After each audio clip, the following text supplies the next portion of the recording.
Welcome to the Wolf and Bull Podcast. I am the Wolf. In the real world, I'm known as Cam. And to my right over here, is my co-host, the Bull. Welcome back. It's been like a week since you've been gone. I don't know. It has been. I've been out filing grievances against particular person's patents that we'll talk about later. Oh, yeah. Saving the world one step at a time. And obviously, welcome to the show for our listeners and our viewers. We have a very special episode for you today. In, I guess, a pseudo-online studio with us is two very, very important guests, very, very special guests from the Strange Brew Podcast, host Tom and Anton. Welcome to the show, guys. What's going on, everybody?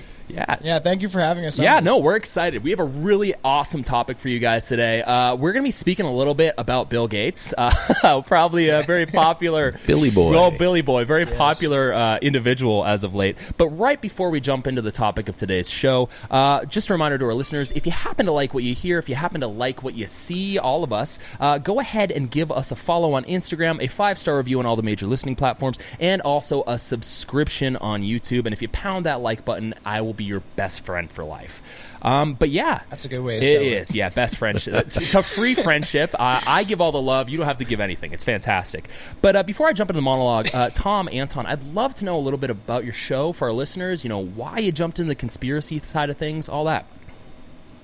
I guess I started the show years ago, and we didn't know what we really wanted to do. All I knew, I want to talk about like serial killers and conspiracy stuff, and I've always been into conspiracy theories. I've been anti-government my fucking entire life, since the music and the stuff that I was influenced by as a teenager.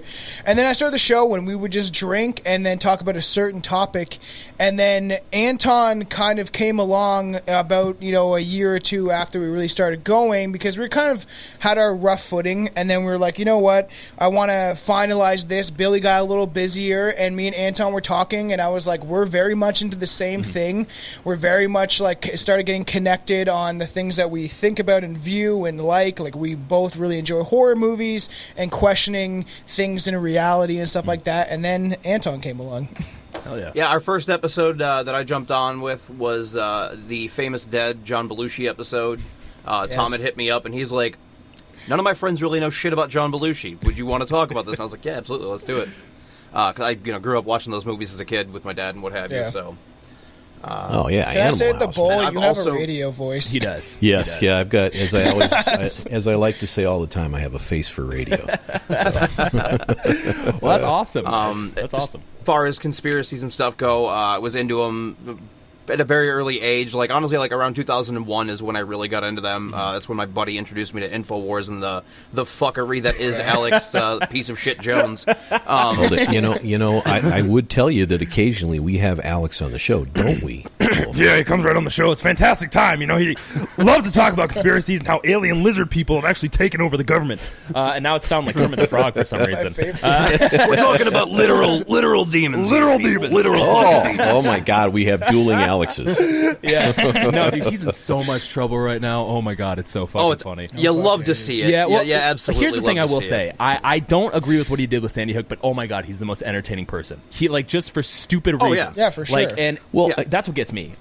Honestly. On top of that, the fact of the matter is, and we're talking just in generalities about conspiracy theories, but the question is, if you go back and look at 20 years worth of conspiracy theories, half of them are not theories anymore. You know what I mean?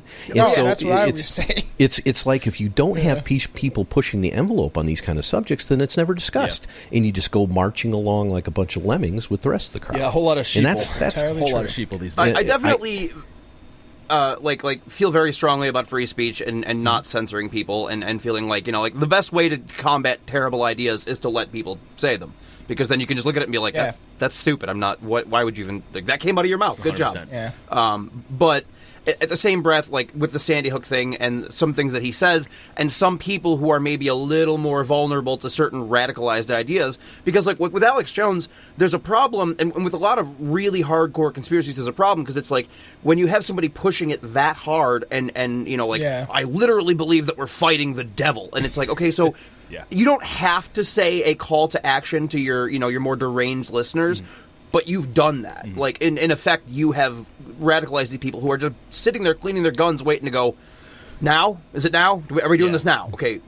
Now, and then, and I think, where do you go from there? Well, I think the dynamic from that, because that's a really interesting observation, Anton. I think that's something that's kind of pervasive in our society across both spectrums, right? Because you've got the super far right people. I wouldn't put myself there. I'm like middle of the road. Super far right people who are like cleaning their guns, as you said, listening to Alex Jones. And he's like, the devil's out the door. Devil's out the door. Shoot, fill your guns up. And it turns out it's the mailman, right? But then you've got the other end of the spectrum where it's like nothing is incorrect scientifically. Nothing is incorrect when it comes to the certain person that you happen to like listening to saying something. And my biggest thing is it's just like, look, when it comes to free speech, I'm in your area. Like Alex Jones, dude, he's not the topic of this episode, but let the guy fucking talk. But he should, in my opinion, be punished for the Sandy Hook thing. I don't necessarily know about the degree of how much, but I do think he should be punished, at least because he's somewhat of a news organization. Well, the fact of the matter is I think one of the problems we have in today's society about the free speech element of things is that all people have to do is say first, this is an opinion. It's an opinion, guys. In my opinion, I think I'm right. You think you're right. Well, there's 4 people on this podcast. All of us think we're right. If we took one subject and we'll find things we agree upon, and we'll take a subject and all of us will disagree upon, and all of us will think that each of us are right, and our whole goal is to try to draw people nearer to our conclusion. Isn't that what free speech is all about?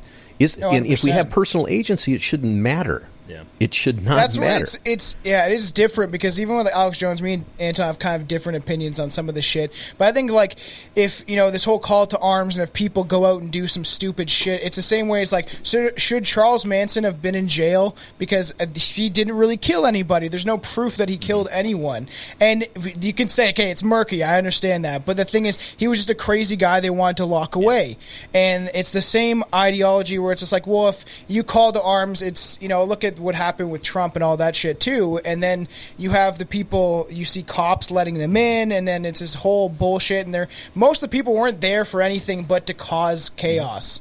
And that's if you can see it in the video footage of all this stuff that ends up radicalizing people. A different thing altogether with that because he is directly responsible for the death of several people. It's not as though he was like, I think maybe you guys should just go knock on that house and maybe have a talking to him. It was just like degrees of separation, these guys. people. That's right. Some witchy. No, but just because he wasn't in the house and stabbing these people does not mean that he is not directly. It's like a mob boss being like, I ordered the hit, but I didn't kill him. He's outside, like looking at the window. Did. But no, guys, no, not this. This isn't what I meant when I said kill them. But that bitch can't even spell. But yeah, no, I get what you're saying, Tom. I do think that there's like this weird. It seems like at a certain point it's like a he said she said thing because it's like. You got the fans of Alex Jones, or in this instance, the fans of Bill Gates, who just love what he does, and it's kind of like. This is a really dumb reference, but it popped into my head, and it's worth bringing up. It's like the people who are big fans of like Twilight or Harry Potter. No offense to them. Wow. My wife loves Twilight and Harry Potter. I have to question why that popped It popped into my head because the extremism of appreciating those characters. Like, those characters can, like, do no wrong. And I think there's a whole facet of society that's like that with Alex Jones, with Donald Trump, with Joe Biden. Mm-hmm. For some reason, with Nancy Pelosi, I can't explain that one. But I think that's really common today, and I would love to dive into that maybe in this episode, specifically with Bill Gates. But yeah, it's just we're living kind of a weird time, and when it comes to your guys' show, shouldn't idolize anybody. Yeah, you shouldn't idolize anybody. And when it comes to your guys' show, the last 2 years, you guys have more than enough to talk about, and I feel like it's only just going to increase, which is entertaining and fantastic, but also really freaking crazy at the same time. So. And I feel like we're pretty unique because we stick to our mostly like we have our main hosts like me and Anton, and then Billy is like we have 3 consecutive people that are constantly like on the show as much as you guys are doing it with each other, right? And then we actually stick to like a specific topic and we like dive deep inside of it, and like that's why it's you go from like serial killers all of a sudden, then the next episode we're talking about fucking aliens, and then we're talking about fucking dead people. It's just like we go all over the place with our show, and especially we're creeping up to Halloween, we like to do all those sorts of like really strange, bizarre shit that, and I always am, you could say, on the fence, or more like I go into it where I'm like, I'm just gonna be a believer, and then at the end I'm like, it's probably fucking bullshit. You know what I mean? And that's you get so passionate about the topics that we're talking, like because we a lot of the times we just send voice messages back and forth through Instagram. That's how we're talking to each other. Yeah.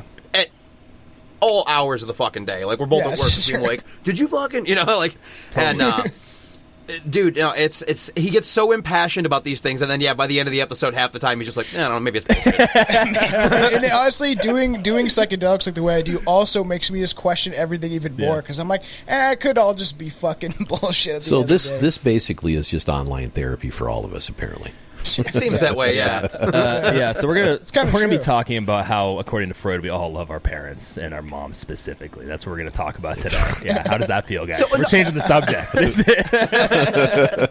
Another fun thing in the conspiracy world is how many people love to like pull stuff where they're like, well, Freud was this and that, and like the connection into that, and it's like, okay, so you understand that most modern psychologists are like, Freud was a fucking idiot. Like, he had some good ideas, but we don't use those theories in practice anymore, and it's like. Well, it's the lagging nature of information these days is kind of alarming, because it's conflated and mixed with that immediate gratification of like a headline. So it's like, that's so you true. get people talking about Freud, and they talk about like what he's saying is absolute truth, and then a psychology paper comes out, no one picks it up, and it totally debunks everything he says. But look at TikTok and apps like that 100%. where you can just scroll. I could literally say the most craziest bullshit in a minute and say like, this is all factual. Like, you can look it up, and then people buy it, and they don't actually go to do their own research. They just buy the video for itself at face value and don't go and research what I just said. And then fucking you got thousands of people being like, yeah, Bill Gates, he fucking raped 1,000 kids in Cambodia.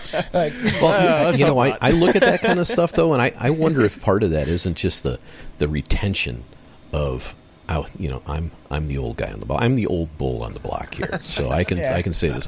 All you guys are actually all look about the same age to me. And of course, everybody looks about the same age when you get my age. But the fact is the attention span of the younger generations is minuscule, man. Yeah. It just is. I agree. So my buddy's in his 30s was admitting that. He was amazing. He's like, I can't fucking. He's like, I'm like, he's in his 30s, has a kid, and he has not, like, he just had a kid and doesn't have time for all this shit. And he fucking said something about how, like, he's like, I've noticed that my attention span's shit now. And he's like, we grew up before, like, the internet was a huge thing. I didn't have a cell phone until I was like, I don't know, 16, 17 kind of shit, where all these kids are having them like 8. And it's like, we grew up when the internet just kind of was taking off. So it's interesting now. You see, he's like, I can't fucking. He's like, I watch those reels or whatever on like even YouTube, and he's like, I can't keep my attention span. I was like, maybe you should do some psychedelics.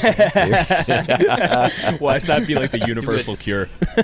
Nice little gray matter reset, But yeah, no. Well, dude, I love the fact that you guys are covering these things. You seem to cover them in depth. I absolutely love the Evil Nazi episode. Hilarious. Oh, I appreciate it. So funny. Yeah. To our listeners, if you guys want some awesome conspiracy listening, go ahead and check out the Strange Brew podcast.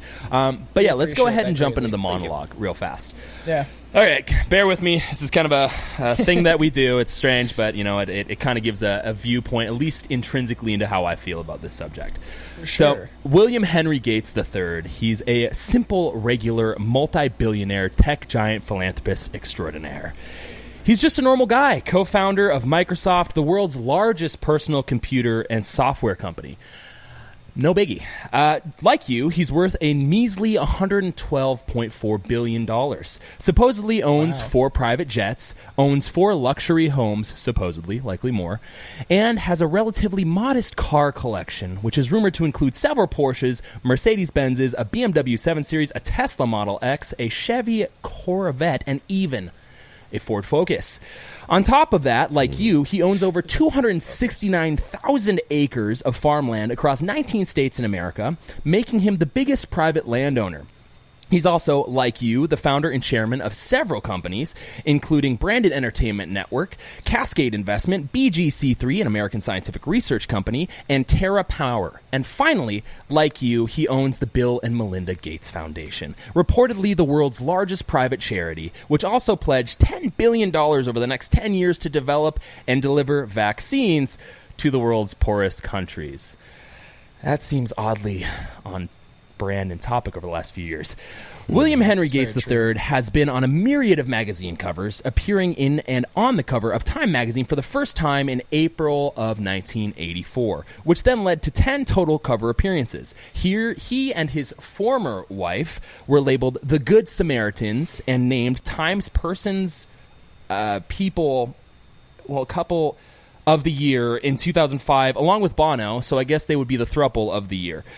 Bill Gates was actually totally raised like you too, in Seattle, Washington. His father was a prominent lawyer, like all of our dads, and his mother served on the board of directors for the First Interstate Bank System, the holding company for the First Interstate Bank, and the United Way of America. Yes, the United Way International Network of Fundraising, the one that has the whole hands, like all of our moms. They did that as well. You see, Bill Gates is just like you. He's like all of us.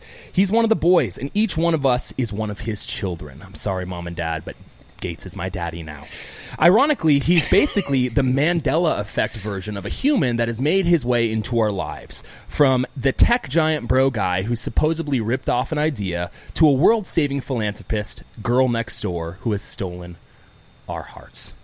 I wouldn't consider myself big on conspiracies, so that's why we brought in our brothers from Strange Brew to talk a little bit about Bill Gates and the Mandela Effect. That was beautiful, wasn't it? It was beautifully... Psychopath Bill really, Gates. That was beautifully done. He's insane. He's nuts. Yeah. Well, you see those videos of, when he's going through his trial or whatever, right? Way back in the day when he was, and you see him shaking in his fucking chair. I do it because I'm always stoned, but he's sitting there back and it's like a child, is being scolded, and it's if a body language expert or whatever could analyze him, I'm sure they have some shit to say, because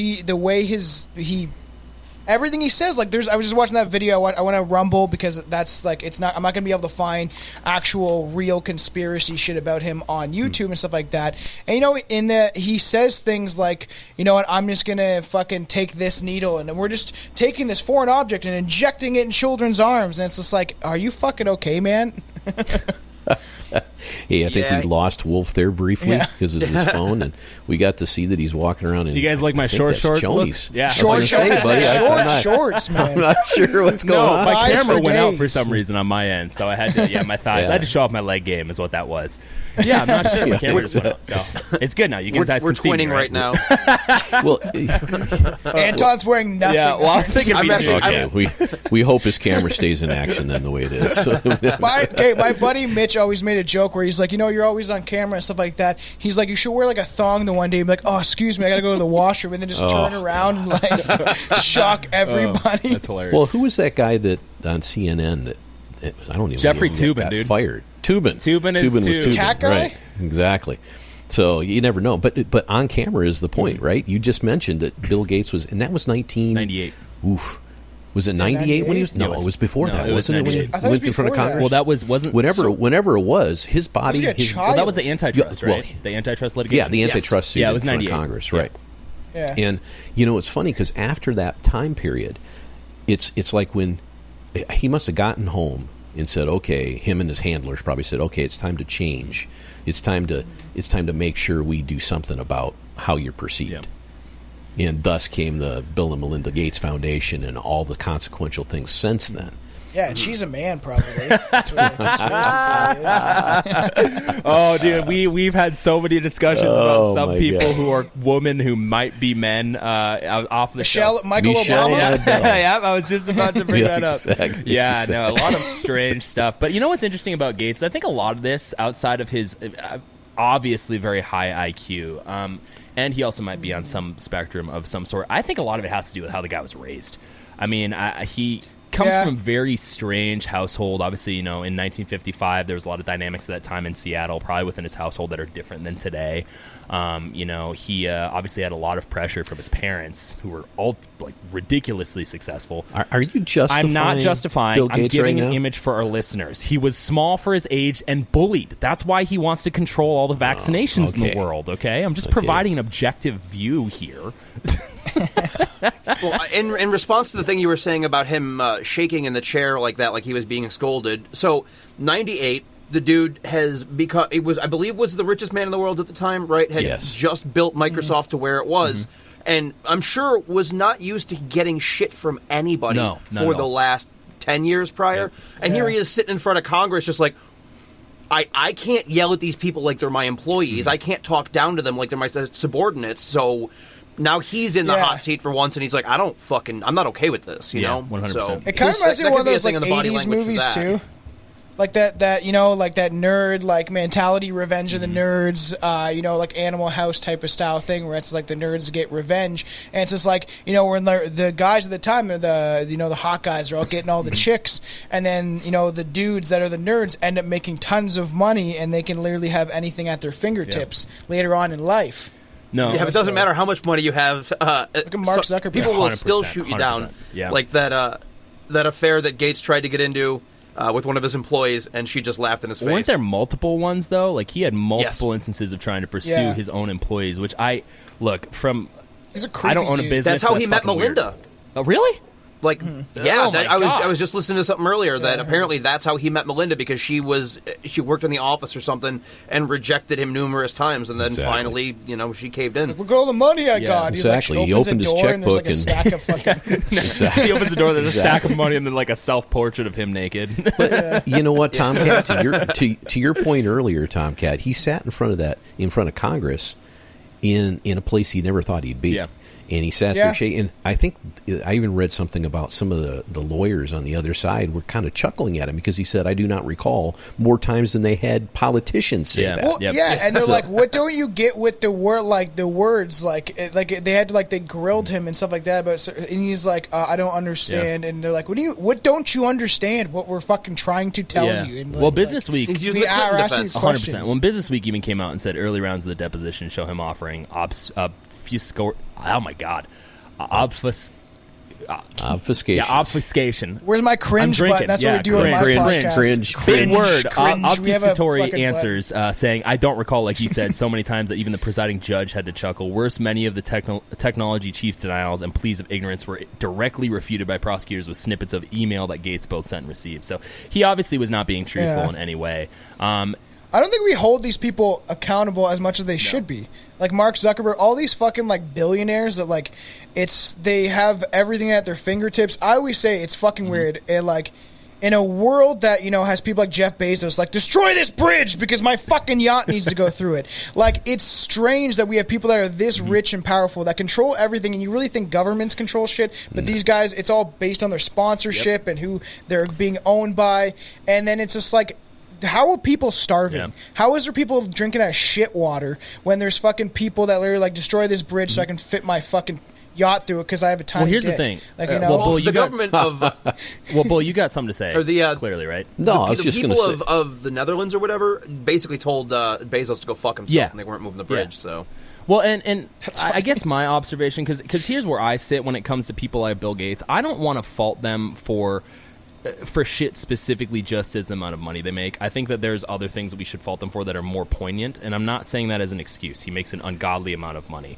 At the same time, yeah, go to Jeffrey Epstein. 100%. Yeah, dude, the guy was exactly. We'll he's get into not that my for sure. friend, but I go and visit him multiple times. Like, we've never done business, but he's going to give me He's money. dead Odd now, lifestyle. so Yeah, who exactly. He's cares? got a very intriguing lifestyle. He's got an intriguing lifestyle. Oh, but I would never kids. do that Yeah. kind of stuff. I just go and watch. And so I guess my position when it comes to like people like Bezos and Gates is, yes, they make an ungodly amount of money. On the alternative side, when it comes to that, I'd like to think, and maybe this is naive of me, I would like to think that a rising tide raises all ships. With that being said, when it comes, I really like that saying, when it comes to them, the problem I have is Gates just doesn't have any interpersonal relation skills. Like, he might be smart as shit. He's probably the smartest guy in almost every room, but he knows he's the smartest guy in every room, and he acts like it. I mean, he treated his employees like absolute shit. On top of that, his wife, and that's kind of where I get tied up. You know with what? him. You see that shit all the time. It's Yeah. elitism, and it's unconscionable because these people. And there's nothing wrong with being smart. There's nothing wrong with making a shit ton of money. The problem is what you do with it, right? And that's that. When you 100%. look at this guy in his history, it's what did you do with it? The first thing he did with it is try to take every bit of competition and wipe it off the table. He knew that was wrong. Yeah. And Congress pulled him up in front of them, and he didn't have a single answer at all. And so he turned. See, I look at this thing, and we'll get into this a bit, I'm sure. I'm not going to try to go too far off into tangent here. But these people, especially people in the computer science area, like he was, programming area, they look at everything in life as data points. That's what they do. And I kind of admire that in a way because you can analyze things. You can look back and find historical information and see where things are going and where they're going to. But if you look at every single human being as a data point, you take the humanity out of it. completely. No, it's true. And it's so entirely possible that they just lack the ability to have. that is possible. And that, Wolf, you said something about the spectrum earlier, right? I think he's on it. And I do. You know, my son's a high-functioning autistic person. We're all on the spectrum just a little bit. Yeah, probably. My son got it from somebody. Could be me. Just a circle, guys. But if you look behind me, my books are not lined up properly. But so anyway, but I think that I think it comes down to there's a tendency for these people when you get to a certain level of, it's not even wealth, it's power. Mm-hmm. When you get to a certain level of power, you believe, number one, you're untouchable, and number two, what you believe is right and everybody else is wrong. And so you justify your decisions, all these different things we'll talk about today. You justify those decisions because the ends are important, more important than the means to get you there. So if people die, if people have to, somebody said shit water a minute ago. Tom Cat, I think he said drinking shit water. Well, one of his patents is all about cleaning up that shit so people can drink water from sludge. Yep. I mean, one of his major patents, he's got like 15 patents in that industry to fix the toilets. Yeah, exactly. Well, and the biggest thing that I have, like to Bull's point, is it's like, because I often think that there's a conflation of that wealth and that power. Not to say that there shouldn't be, because they kind of align, right? If you have a ton of money, you're going to have a rising level of wealth. That's a rising level of power, which is kind of unfortunate when it comes to not a capitalism. Well, yeah, it's like an unfortunate side effect of capitalism. Now, obviously, there's a whole nother discussion to be had about capitalism, downfalls, and other systems of economics and politics that I think is worthy to be had from an objective point, because there's like. Not everything bad is with capitalism. Not everything bad is with socialism. It's when the extremes of both, or communism, it's with the extremes when they come out. 100%. And when it comes to like Bill Gates, I feel like he is almost an embodiment of the extreme negative of capitalism. Because the whole tech bro, ultra billionaire douchebag guy who owned Microsoft in the 90s turns into a philanthropist in the 2000s and is now going to supply all vaccinations and medications for all of us. That seems a little too on the nose, right? That's not really as uncommon as we like to think it is, because look at Carnegie. Carnegie just became a major philanthropist, and he's responsible for the death of how many people because of the labor battles and everything back in the day, plus all the rampant pollution, the coal mine deaths, everything else. And I think a lot of it, what it comes down to as well, is like we were talking about at the beginning, is that hero worship, which is not new by any stretch of the imagination. We've been doing it since as long as there have been people, because it's like, we're following this person because they know, X, Y, and Z, and we need these things to survive. But nowadays, it's more changed, and I say nowadays, including like most of modern Western civilization, that we put these people on a pedestal, and you either worship them or they're inconsequential to you, or you talk a lot of shit about them. And I'm sure with the constant yes men and positive feedback that Gates gets, and then the fruits of everything he's done, like, I have this much money, I have this much power, I have this much influence. I'm sure all of that shit goes to your head, not like excusing any of the guy's behavior, but like you were saying before too, Wolf, like him being bullied as a kid and wanting that power and then starting to get it. It's like, well, I'm clearly the best person here because look what I've done. All of my stuff. He's narcissistic at the fucking. He's probably one of the most narcissistic people on the planet. It's the same way we have Justin Trudeau. He's a fucking narcissist. He thinks that if people don't like him, then they're not Canadian. It's just like, because I'm Canadian, because my family was Canadian, and if you don't like fucking me, then you're not Canadian. That's how his point of view. He just went to the Joe Biden stool of speech, where he's just like, you ain't black if you don't vote for me, man. It's like, what? Come on, man. But come on, you guys man. bring up a good point, and this actually just came out today. I don't know if you saw this, Bull. It came out this morning. Apparently, the New York governor said that people who are Republican shouldn't live in New York because they don't support democracy, like something like that. Well, they don't have to worry about me. I'm not moving to New York. Here's the biggest thing because you guys make a really, really good point, and I'd love to dive a little bit into this because you brought up narcissism, which I think there's an epidemic. Heavily in America. I don't really know how it is in Canada, so Tom, I'd love to dive into that a little bit too. But I think there's also, when it comes to hero worship, do you guys think it's gotten significantly worse with the advent and advancement of technology? Because I think it has. Fuck yes. 100%. People putting fucking all these goddamn people on a pedestal that probably, other than maybe their music, don't really have anything to offer people. And I was thinking about the point of intellect, right? Everyone he's fucking Bill Gates is so smart. In what spectrum? Because it's kind of it's subjective now. because you can be super creative and intelligent in that way, like right side or whatever, left side. You know what I mean? Like people that can draw. Can Bill Gates draw a good fucking portrait? I doubt it. Like, you know, like this, it's, what do we measure intellect on anymore? Because essentially, right, it's just like the tests that they have to measure IQ, you can actually dissect now, and it's like mostly bullshit. It's just based on numerology and all the things that we say is correct in society because we've been raised this way.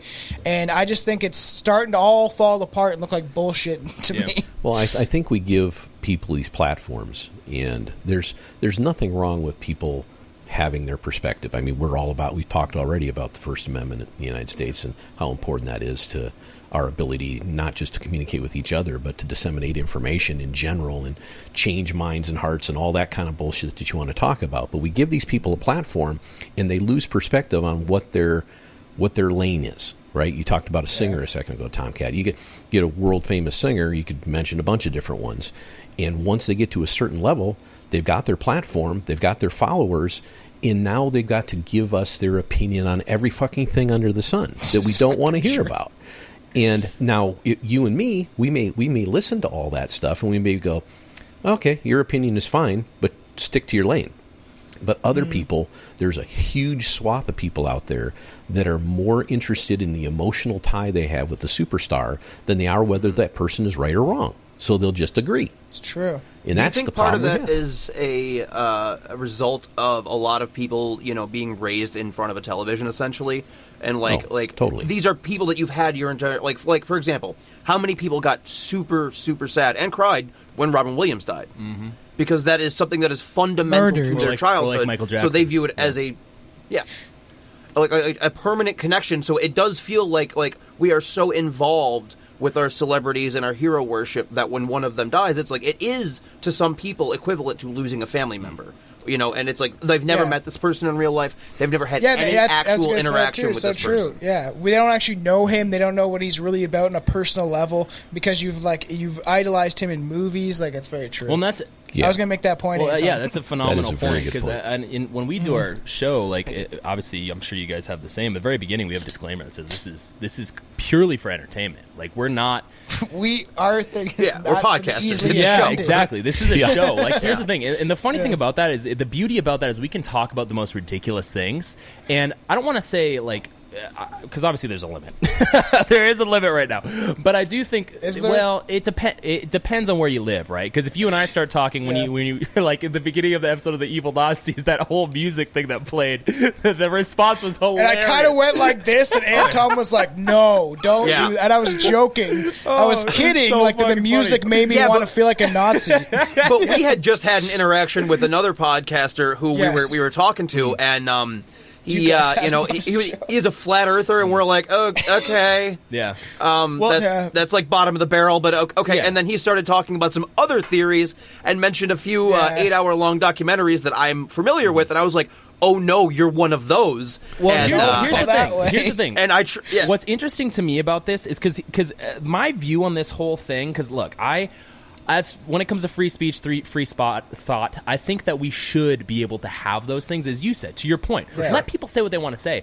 But I do think it is interesting, specifically now, and I've talked to the Bull about this, the last 2 years have almost solidified those type of things. Because I feel like there's almost a confirmation bias on both ends of the spectrum, where you got one side 100%. that's like, well, freaking pandemic happened, problems happened, and that proves all the things. Like all that, like lizard people exist. And then you got the other spectrum that says, well, obviously what those people believe is insane. It could be. Not to suggest that it is or isn't, but it could be, because there's a plausible amount of information on both ends.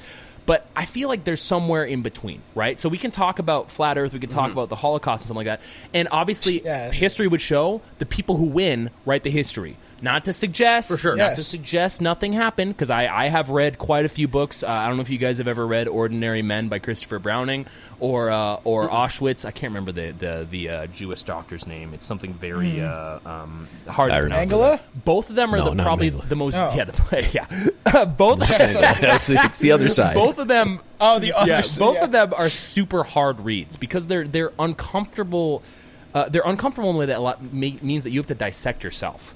because at the end of the day, these Yeah. are purely human responses to things. Like, just on the topic of World War II, briefly, like, Germany didn't know. Like, the people of Germany didn't know that was happening.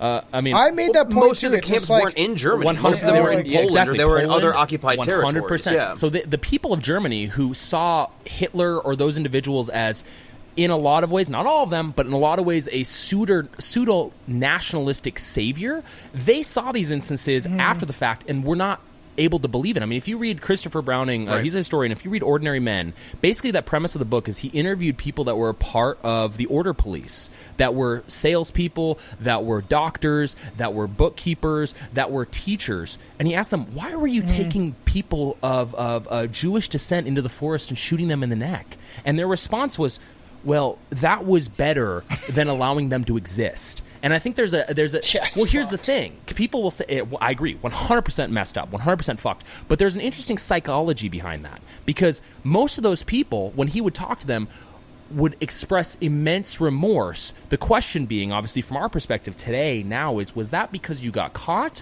or was that because you actually felt terrible for it? I would say it was a mix of both. Yeah. Which is like... and that's why I said on I the would agree show with you too on with the- Anton. Because it's like you the can't... mix of both on that. Because here's the thing. We're looking at it from a very clinical, a very controlled area from our time in 2022. Same with Bill Gates. Yeah. We're looking at this in the most controlled way possible. Like, he's a fucking douchebag. Like, that type of thing. Yeah. We don't know him personally. So we're making an analysis that I think is accurate, but also doesn't show the entire story. So when it comes to, like, the Holocaust, or when it comes to the flat Earth, obviously I wouldn't say that I profess to be 100% on either ends. I think that there's things that we don't know that we never will know. Now, I would say that I'm that's probably more on the point of view. round Earth side of the spectrum, but I do think it's fun to talk about, flat Earth and falling off the edge. It's fun to talk about. And on the same note, I do think at the end of the day, I think people, and this is something that when I talk about conspiracies, I think it's something to keep in mind. People cling to these things in a lot of ways because it's easier to believe something like that than to believe there's no purpose to anything at all. No, because they're always like, prove it. Every time I fucking talk with a flat earth, like, prove it. It's like, well, you prove your thing. There was a documentary done, and they're like, well, it's sold by Netflix, so it's not true. But the guy and he proved during trying to prove the earth is flat, he proved that it was round. And it's just like, I think, and I give vouch for psychedelics so much because you will start to see that a lot of the stuff we're sold and think about in the thought process of the way this world is structured is kind of just, it's really flimsy. Yeah. And people really don't know what to believe. And I've said it, Anton, numerous times on the show. My whole thing is, we're not going to know until we're dead. I'm only going to, you know what I mean? I've seen weird shit in this world. I've seen weird things that I'll never explain. And, that we won't know until we're dead. Like, everyone can have these opinions on every fucking thing, but it's not really going to matter at the end of the day. Once we're all dead, we go to the What's same the place. saying? In the vacuum of information, conspiracy abounds. Yes. Yep. And So, Well, and the challenge I see with a lot of this kind of stuff is there's got to be, for the premise of anything to be true, there has to be an agreement that there is a reality that we all participate in. One Yes. overriding Yes. umbrella of structure that we all agree is there. Use physics to create that if you want. Of course, that's debatable these days too. But the whole point is everything underneath that umbrella is debatable. And that's why this is not only fun, but important to discuss, because all of us have our perceptions. We're all looking at our world through our own filter, all of us. Yeah. And we see things the way we that's want to such a see. good point, yeah. And the idea of this, to me, in groups, in tribes, if you will, is to tighten up that frame and talk about all these things so you can have more and more collective agreement. The unfortunate part about that is it also creates a polarization between us, if we agree upon something, and some other tribe that disagrees. Yeah. Right? Yeah. So, well, and That's the how age-old war struggle started. of us and yeah, them. 100%. And I think the thing, I guess my perspective might be a little diluted because I was raised in like a super, I don't want to say ultra, like terrible religious upbringing, but in the sense that there was a lot of like legalism. Right, so I would. What faith? So did you originally it grow was up in? Lutheran, and then it was evangelical. And I got to a point in my life where I was actually interning for pastoralship. Now, my personal beliefs aside, I do think there are benefits when it comes to theology. There's also Then he met our family. Yeah, now I'm a fucking heathen. But I got tattoos, I'm barred. It's terrible. My golden ticket's gone. But I guess my point is, I think there's a lot of benefit to some things like structure when it comes to theology and beliefs, but there's also a lot of detrimental factors that I think in part not only are caused by some maybe malpracticed aspects of teaching, but also when it comes to just general human nature. Now, when it comes to stuff like conspiracy theories or what I would like to refer to as like the religion of science, which is prevalent today, there are nuances. There's gray areas, right? So you've got this group of people today when it comes to conspiracies that they, like I said earlier prior to us recording, it's either all or nothing. It's either 100% true or it's none of it's true.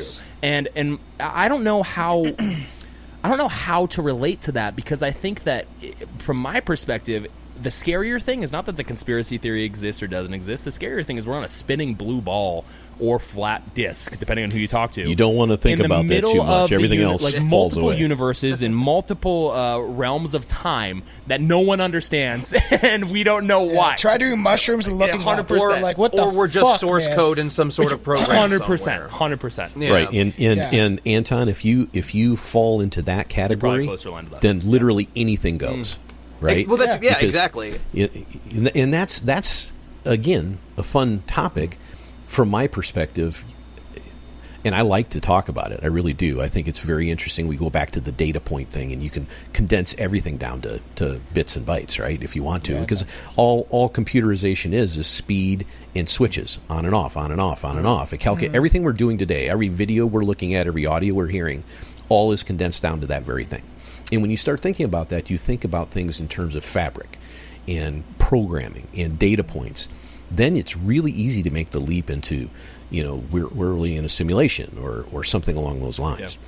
And that opens up the world to simply anything you want to talk about, because nothing is real. Now, Tom, you brought up a really interesting point. You asked me about what I was raised in theologically, and I would love to kind of dive into that briefly when it comes to Canada. I joke about that all the time. When it comes to Canada's culture, because I think a lot of this hero worship, I think a lot of the... we don't have it as much. Well, go into that. Like we have comedians, right? Like that what you could say, right? Like we grace everywhere else with comedy. Yes. There's like Jim Carrey. Like there's so many people. Mike Myers. You could fucking with Longelus, Seth Rogen. There's like so many people, right? Canada is different, right? I feel like it used to be a lot different before Justin Trudeau kind of took over, and now it's polarized because he's someone who's very powerful, who is from a rich family where people hated his father or liked his father, and now essentially it's divided the nation. And he's admitted, right, that you can divide people if you use polarized topics, so you can literally get elected because you get people to fight against each other, and that's what my whole thing has always been about too, is to unite people. Like that doesn't I don't like the World Economic Forum. I think they're a bunch of psychopathic fucking evil people that have no empathy and they're narcissistic. And the thing is that if we don't collectively come together against people like that, the world is fucking doomed. And we are going to live in a fucking chaotic authoritarianism style fucking state, like Orwellian bullshit. And it's not going to fucking be good for anybody that's underneath them.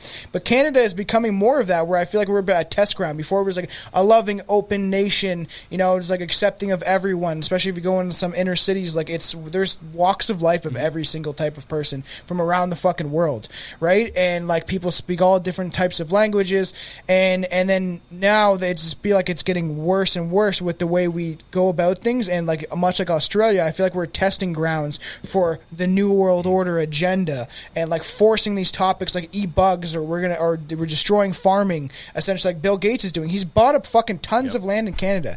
Like, and it's disturbing that people like that have that much fucking power. Well, and do you think that like aside from Bill Gates, when we talk about like World Economic Forum, and I mean in a lot of ways that argument goes to like the end of times for some people, do you think that has to do with maybe a degradation factor in the culture of Canada?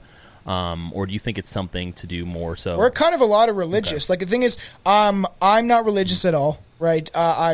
You could say I was raised Christian, but as soon as I was in the church, I was like 6 years old, they mentioned how gays should go to hell, and then we walked away from the church, and I never fucking looked back, kind of shit. Like, the thing is, I've always believed that I pray to my higher self, right? Whoever I am above all of this bullshit, because when we die, I believe there's an afterlife, and I believe in reincarnation and all that stuff. So, like, whoever I am beyond this is just looking down. And Anton does not share, he shares somewhat of the same opinion, is that I believe everything happens for a reason. That's all kind of set up, and that we're here to experience life, and then we fucking die. And so Canada, like a lot of the people, I have a large following on TikTok, and I talk about the government and stuff like that. And a lot of the people are like, thank Jesus, and like there a lot of them, and a lot of Canadians are very religious and think like God and Jesus is the way.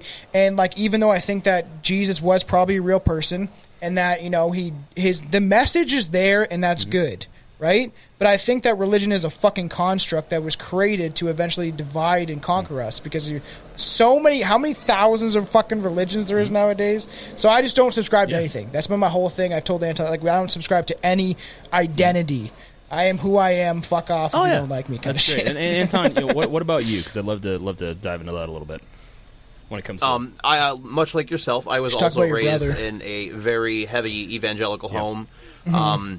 My dad went through really weird, like, heavy Christian phases, but his father has been, like, a deacon my entire life. He's a former alcoholic that got saved and put the bottle down thanks to Jesus. And I love my grandfather to death. When I was a kid, we constantly butted heads, and we don't agree on a great many things. But yeah, so I was raised in, like, a Northern Baptist and then a Pentecostal church as well, and being a queer youth, that wasn't really cool. Plus, I was never the person to just be like, oh, okay. Like, I was always the why. Yep. What? No. But that seems kind of wrong. But and then, like, it didn't make me very many friends there. There was actually an incident where I had to go to, like, I had to go to church like 2 times a week, more often than not, like Wednesdays and Sundays, all that bullshit. And at one of my dad's churches, there was a girl who was in youth group, and her friend had just committed suicide, and she was distraught, as you would assume. And the youth group leader actually had the audacity to tell her, it's terrible, and what's worse is that you'll never get to see your friend again because she's in hell. And I went off. Like, I lost it and, like, just tore this dude into an asshole, and I was, like, 16. And then afterwards, the pastor was like, hey, if you have any questions, you can just come talk to me. You don't got to bring it up in class. I was like, I don't have questions. I had a statement that needed to be made because that guy's a fucking idiot. And if these are the kind of people that you want informing, teenagers, like, what if she goes home and kills herself just to be with her friend? That's on you. And that's terrible. I'm sorry to hear that. I mean, as someone, my brother, he has a very rare disability, to like the extremes of like maybe 1 out of 5 in this country. He's also in the he also would identify as being gay. And my biggest thing is, I think a lot of this, obviously religion has a lot of things to say, and I look at it from a historical perspective, right? Like, it is supposedly a very old book, and the culture around that is light years different than anything that we're in today. And the only reason I ask these things is because I think this plays into, in a lot of ways, for people's modern perspective of what you stated earlier, Anton, with hero worship. I think that they've lost faith in things that, in a lot of ways, for a long period of time, be it Judaism or Islam or Christianity, were pillars in community. And they transferred that type of belief and that type of trust to people like Bill Gates, to people like Donald Trump, to people like Joe Biden, because believing the alternative, that there is nothing, is terrifying. Well, I think that actually speaks to our need psychologically to have some kind of framed belief system. Whether you believe in different things or not, it's inconsequential to this conversation. I do believe personally that a lot of these things came about because people were trying to have a set of rules that was like for their community, their tribe, etc. I use tribe a few times, so it's kind of my favorite word with this kind of stuff. Now, interestingly, though, what happens when people get into these communities and tribes is they think that anybody that thinks outside of that set of rules is somehow shouldn't belong. Either they conform or shouldn't belong. They become the other. Exactly. And see, that's where we make mistakes. And that's the same thing we're talking about with politics, the same thing we're talking about putting people on a pedestal, the same kind of thing. It's okay to think one way. It's okay to be in an echo chamber of what your belief system is, rightly or wrongly, if you also agree that, for lack of a better way to put it, you agree to disagree. You can be okay with people that there's that a phrase all the time. There's a phrase we don't hear nearly as much anymore as we used to, and that's while I disagree with what you have to say, I will defend to the death your right to say it. 100%. There you go. And I think that it basically displays and just shows that mutual respect, like you're saying. Where it's like, look, you have your thoughts and your beliefs, I have mine, but at the end of the day, you're a person, I'm a person, and we have the same human needs and, desire to be respected and heard. Yeah. And we're not really as good at that as we used to be. I don't even know, maybe we never were.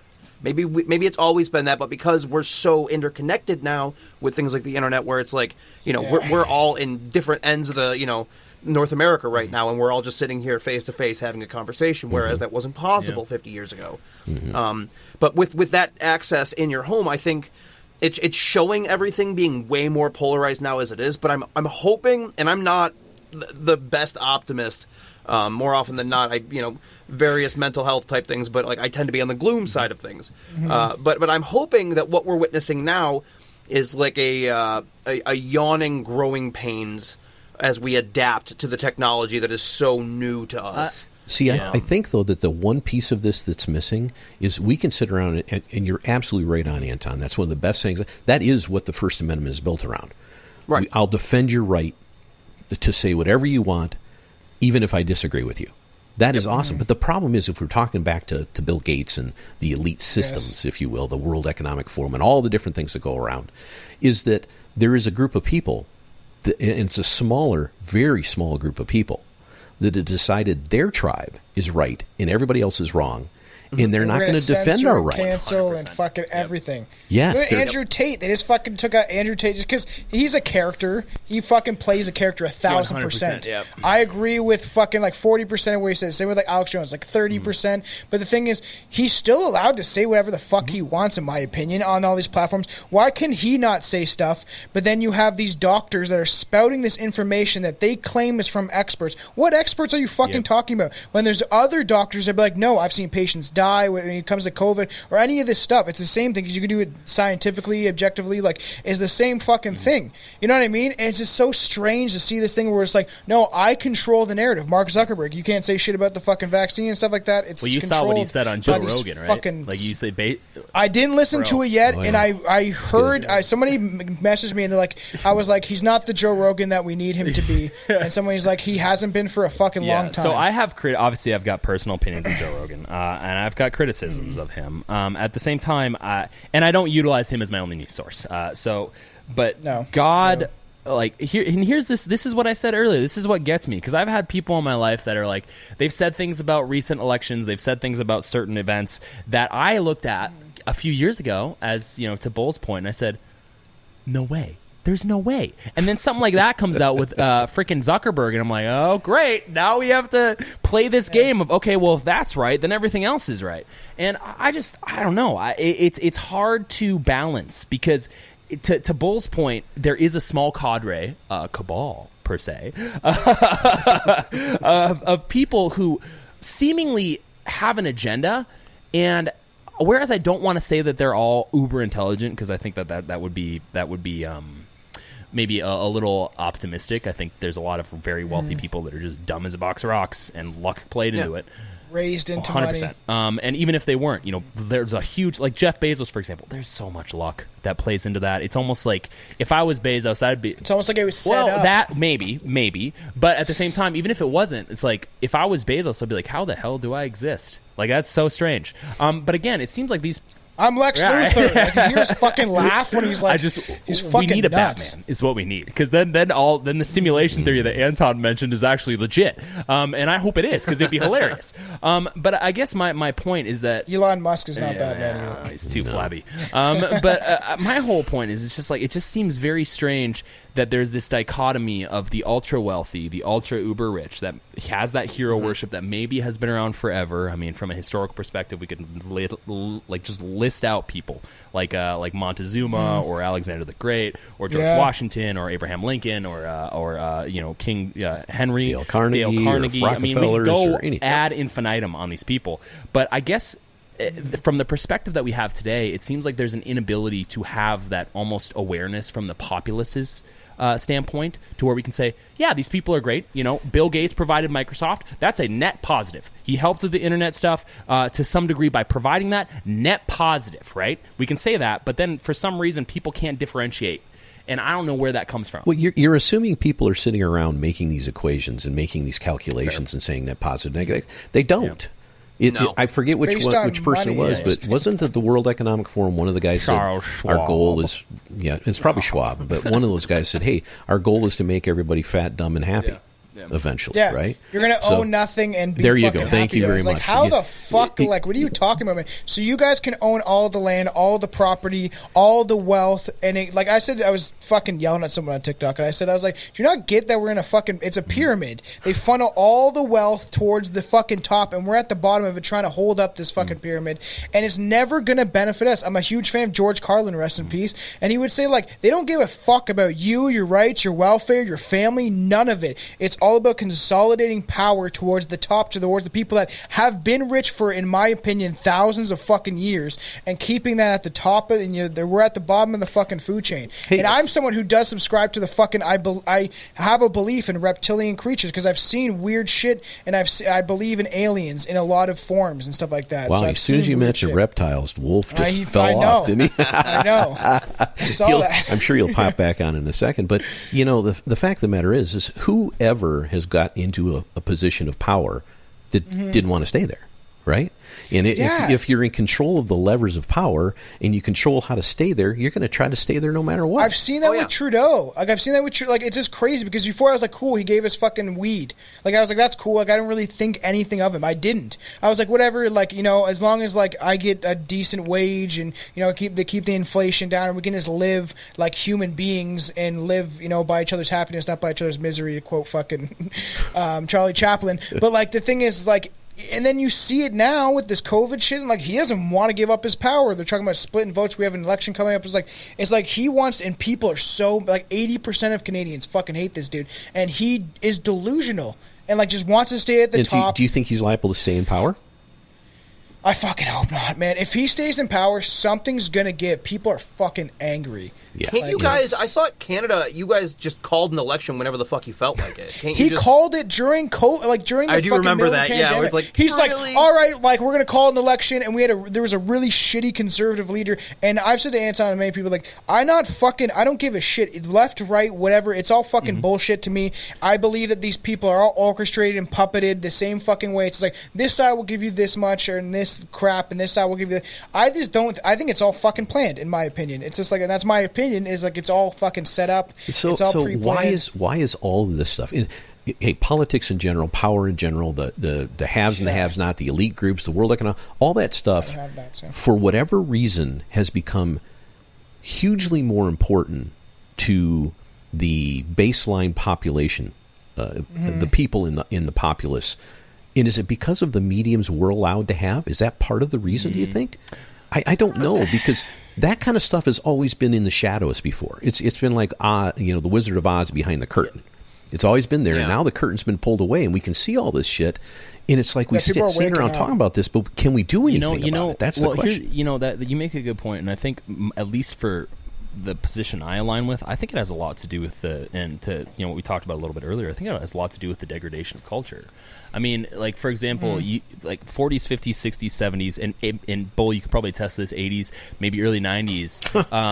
Hey, keep going back. Another decade. 2000 and like 1905.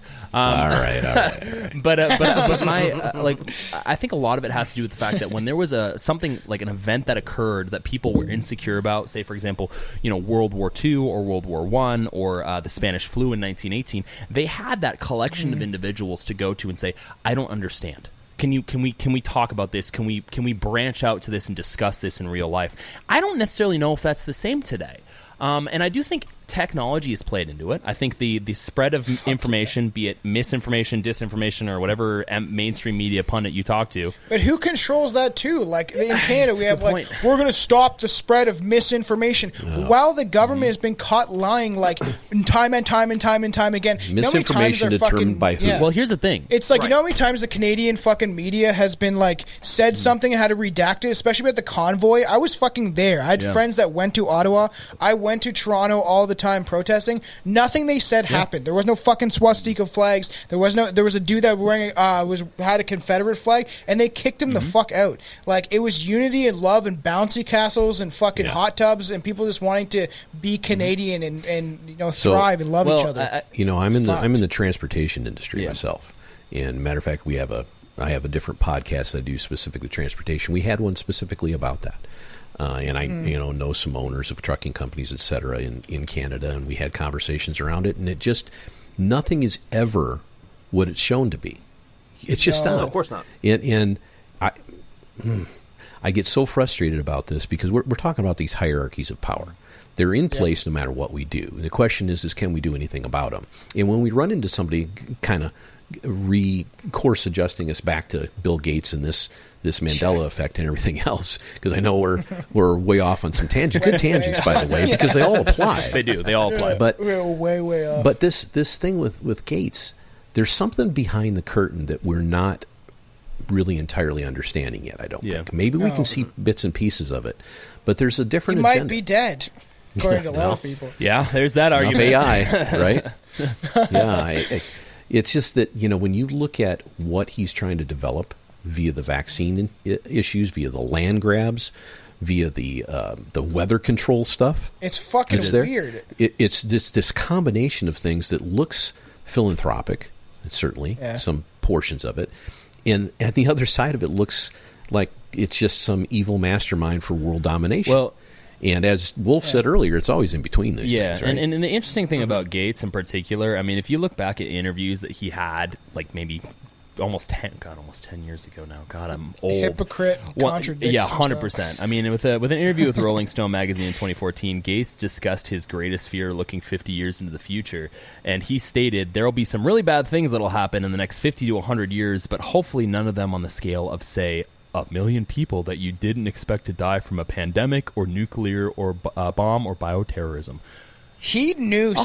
something. He There's knows no way. Something. I believe this was all set up. And that's just my opinion. But I believe they orchestrate these certain people can think whatever they want about David Icke and shit like that. But the thing is, problem, reaction, solution is a fucking real thing. They create a problem. Everyone fucking reacts to it. And the same people that created the problem give you the solution. And they know how the human collective consciousness and the mind works of humans. So they can manipulate that in so many fucking ways. It's happening with elections, black, white, gay, straight, trans. All this stuff is being used to polarize everybody and cause everyone to divide and not look up. Yeah. Well, an individual person is much harder to move into a direction than a group of individuals, because if you have one patch of people that now have adopted at least say one thing that they all have in common, that they all believe is true, all you have to do is manipulate that one thing, and you're going to point them where you want them to go. Yeah, you can see a lot of that with the recent, if you prescribe to the words of Robert Malone, was it mass hysteria, what he was talking about, or mass... mass formation. Psychosis. Psychosis. Yeah. So, and here's the thing about all that, and this is where I kind of align, is I've been skeptical from the very get-go about a lot of these things, and when the pandemic occurred, I had a mask in 2019, in December. BBC was talking about what happened in Wuhan way before our own government and our own mainstream media agencies were talking about it. And I said, I've got a family in medicine. I have a family with these, with experience with these things. So, and we talked about it beforehand. Like my mom's a nurse, my grandma was a nurse, and you also. And I look at something like that. Not only that, guys. The Wolf went down, and he had a stack. He went down. We went to a Army surplus store. We did, because here's the thing: is I don't know what to. I didn't know what to expect, and my biggest thing wasn't a matter of it's the end of the world. It wasn't a matter of we're all going to live in this is the new normal. God, I hate that term. The new normal. That was not where I was coming from. I was coming from if shit goes and hits the fan, then I want to be somewhat prepared, and I've always been that way. But I think when it comes to Gates and his observation, to Tomcat's point, you can't possibly say that he wasn't talking to people about something. I mean, our own government was talking about something like that in 2017. Why do they keep calling it out? He called the monkeypox. Like, why they keep? Oh, this is call that happen. out in advance. It's what you were saying about, basic human psychology goes back to what you were saying, Tomcat. Really, I mean, we're talking about a macro version of this with these elites, etc., with this World Economic Forum, with Gates himself. Basically, you create chaos so that you can solve the chaotic problem, so that you become more and more of the hero, and you benefit from the solution of the. You benefit from creating the chaos, and you benefit from creating the solution to the problem. I mean, we do it as human beings every day. I've employed a lot of people in my day in business, and I had people that were unbelievably driven to get things done, and I had people that would sit and that would create a problem for that day so that they could solve it that day, so they could get out on time and go home. Over and over. It's the same thing. Yeah. That's hilarious.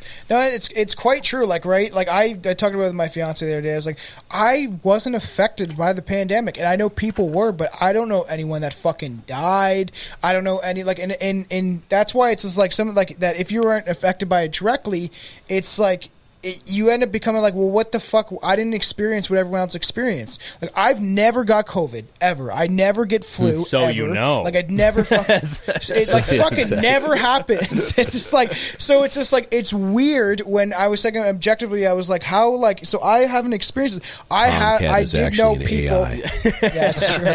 I did know people that got the shot and got fucking. I knew there's a chick that we know from high school. She got this. She like didn't want to get the shot, and then she got it, and she was out east, and then she fucking collapsed, had a stroke, and then she was in a wheelchair for months and months, learning to walk again. So I knew that side of it. Someone that we used to podcast with way back in the day, I was on their show, he got Bell's palsy, and then it was like, it's okay, it's going to help me in other ways. And I was like, what? And so it was, there's a very, and people are arguing about it, and then Bill Gates too, right? It's just like this whole thing about him saying like, well, I made the most money off that. We made it 21 to 1, whatever ratio of the money that he fucking made from injecting people with God knows what is actually in this shit, and we don't really know. We're just people, human beings. That's like, they're saying it's going to help us. Well, I like natural medicine. I would prescribe probably to the view that I would like to have thought everyone had prior to 2020, in that, obviously vaccines, they aren't 100% all the time, and even if they have a high efficacy rate or efficaciousness, there are still outliers. I mean, I did have family members, and I caught it myself. Like, I caught COVID, but it was not a good time. I lost my smell and developed parosmia and smelled like dead meat for like 2 weeks. But here's the thing. Oh, it's terrible. But here's the thing. Like, I don't look at that. Like, looking back, I don't tell all the people I know that, like, it was the worst. You got to tell the rest of that story, though. What did you eat to overcome that? What was the one thing? Yeah, one terrible thing that you ate that you liked? This is interesting because from the medical perspective, I've always looked at COVID as the Spanish flu. Similar, not in the sense that it's the same thing, but similar in reactionary aspects. Some people will die. I know it's callous of me to say. My brother would have been in that category. Thank God he wasn't. But I mean, my grandma at the time, she was diagnosed with ovarian cancer, caught COVID, and was fine. Same with my mother-in-law. I heard that. With she has RA, and she caught it, and she was fine for the most part until she took the medication for RA and almost destroyed her immune system. But I guess my perspective, it always came from a perspective of there's going to be people who die, there's going to be people who live, and I know that's very callous of me to say, especially from the humanist perspective that I take on a lot of things. But with that being said, when it came to food, like when I caught the thing, I said, okay, well, I'm feeling icky. And everything smells terrible, but I started just eating. The thing I ate the most, honestly, was raw meat, and was fruits, and then Spam. What type of raw meat? Like salami, stuff like that. Because here's the thing: is like with the parosmia, I would have something that was like cured meats. Yeah, cured meat, 100%, and even cheese. Cheese was fine. Like, but when it came to like things like burgers, or when it came to like pizza, or when it came to stuff that people normally ate, I couldn't have it because it was like eating, like it smelled like death, honestly. And no, it's weird. Weird.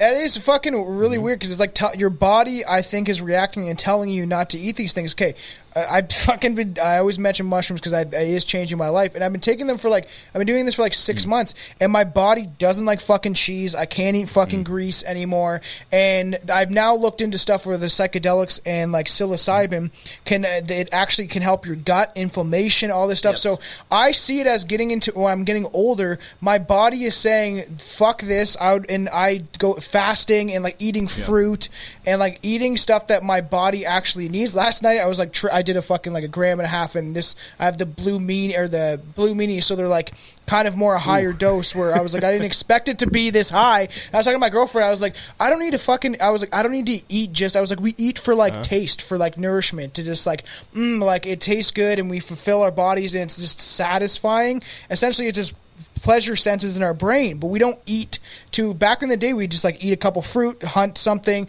and then it's a lot different. And now I'm starting to realize how our body is actually working. And the weird thing is with psychedelics, you have becoming in tune with your being and aura. And I think that that's what this pharmaceutical fucking nonsense doesn't sell you. They make a product and it harms tons of people, and then they give you the product that was gonna fucking. And I'll tell you this quickly. I almost died because of fentanyl. I did cocaine a bunch of the times when I was younger.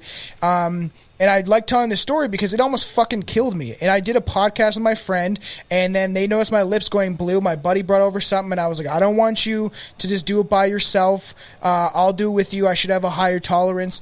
And then my lips started going blue. I passed out. They had to fucking pull me on a stretcher. I was drunk, and all I remember is I was doing a podcast, and it almost fucking killed me. And the same people that created fucking fentanyl create the fucking Luxor, the Narcan kit. So all of this stuff is it's a money. I've noticed everything's a fucking profit and money. Yeah.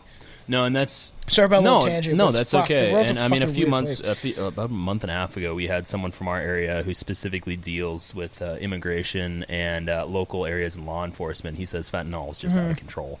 It's out of control. Man. And I guess when it comes to what happened with COVID and my response personally, and the family members that I had that caught it and experienced situations like that, and obviously on the drug side of things, I had a cousin who passed away from overdosing. So I thank God, dude. I mean, that's people need to talk about it more. 100%. And I think it's specifically not only in the drug usage aspect, but more in the maybe self observational perspective of the use of drugs. 'Cause I have no problem with people doing what they want to do as long as they understand that it's not some level of if you want to smoke cigarettes, here's the thing is I don't want to say coping mechanism, because there's a negative connotation with that, but I guess that's the best term I could use, because I have plenty of friends, and you could talk about tattoos and stuff like that.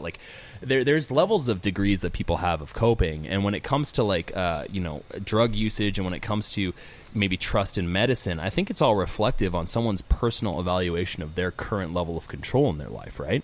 For me, when it comes to COVID and catching it, as I said a little bit ago, I was kind of always just this is what it is. We just have to live normally through it, and let's all hope that the people we love will be around, and if not, then that's going to suck. Yes, and the unfortunate part when it comes back to that hero worship, and we'll get back to Bill Gates in a second, Gil Bates, we'll get back to him in a second, but I think that's where people kind of move from, is they say, well, I don't have any control in my personal life. I don't have any control when it comes to maybe some vices, whether it be video games or over exercising or eating to the point where you hate your life because you want to look in such a there's degrees of these things, and I would say I'm a health nut, but I like to tread the line. I like to say, look, dude, I'm gonna have a pizza if I want to have a pizza. I'm gonna eat something healthy if I want to have something healthy, and there doesn't need to be this extreme. And when it comes to the COVID, same thing. I didn't get the vaccine because I caught it, and even if I didn't catch it, I mean, the average rate of mortality is 78.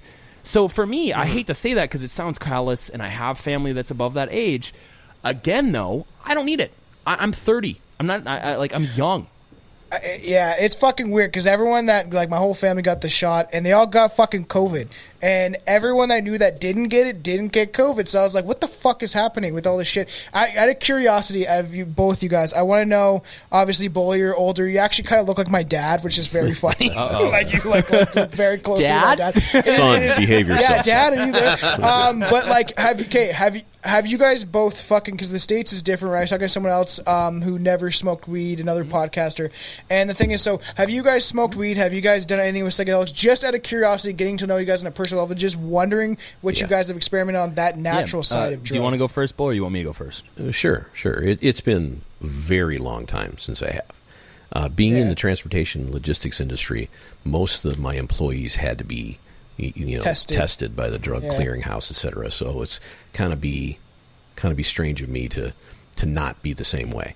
So and I will tell you this, and I just had a nice beer. I'm hoping my wife comes and brings me another, actually. But so we all have our vices, and actually I would rather have a little glass of whiskey than a beer any day, myself personally. True. That's the only drug I have ever done, and that was back in university days. So it's been. You need to do LSD or fucking mushrooms. Here I am in Arizona. Try it once. Well, here's the thing, and this is maybe I can get your perspective on this real quick before Wolf gives you his answer. But my dad and mom live with us, and he back in the day used to get into the sweat lodges out here in Arizona. He has not told me exactly what's going on, but it seems to me that there might have been a little peyote in the air. So I'd imagine there was some things like that. So I don't know how that associates with shrooms, but I'm sure there's similarities in some way, shape, or form, especially if you look at. But the whole idea is that you end up with power animals, right? And what is our name of our podcast again? The Wolf and the Bull, right? And we got Tomcat. An animal, but Reverend Kaiju. I love the reference. I'm still not sure what exactly. Wait. And I'm too old to know that reference. But so Kaiju is just giant monster. So I'm a huge Godzilla fan. Have been since I was 4 years old. And I'm actually, one of my hobbies is I collect fake religions and membership in fake religions. Are you part of Scientology? No, that's technically a legitimate religion, but crazy fuckers. No, so I'm an ordained reverend in the Church of the Subgenius. I am a Discordian Pope. I am ordained in the Church of the Latter-day Dude, which is just dudism. Or as I like to call us, dudist priests, because it sounds like Judas Priest. Dude, we've got to do another show on specifically that. That would be so fun to talk about. Yeah. Oh, my God. We haven't even done that yet, where I kept saying, we got to eventually do it. Hilarious. Well, Tom wants me to do Discordianism, and I mean, my Principia Discordia is here handy always, but it's not really something that you can, what is the idea? The easiest way to sum it up is it's just Zen absurdism. Okay. Where it's everything's kind of fucked up, isn't it? But, I mean, let's get weird with it. Who cares? That's awesome. It's the Danny DeVito from Always Sunny. I don't know how many years I got left, so I'm going to get real weird with it. Dude, that's awesome. That's so cool. I would love to do that. On the note of drug use, I think the most, outside of, stuff that I was given for wisdom teeth, which, fuck that shit, man. That's hilarious. You're probably one of those kids on the internet that was like, Mom, what is that? Well, here's the thing, dude. So my experience has been mostly with marijuana, and I've had all variances. Edibles. Edibles is close to psychedelics. If you do enough fucking edibles, I have a story. I'll tell you in just a second. Here's the thing. It's put me off. It's put me off to that because it was not a fun time. And when I got my wisdom teeth pulled, they had me on, was it Narcan or Norco? They had me on something, and I remember waking up and I was fine.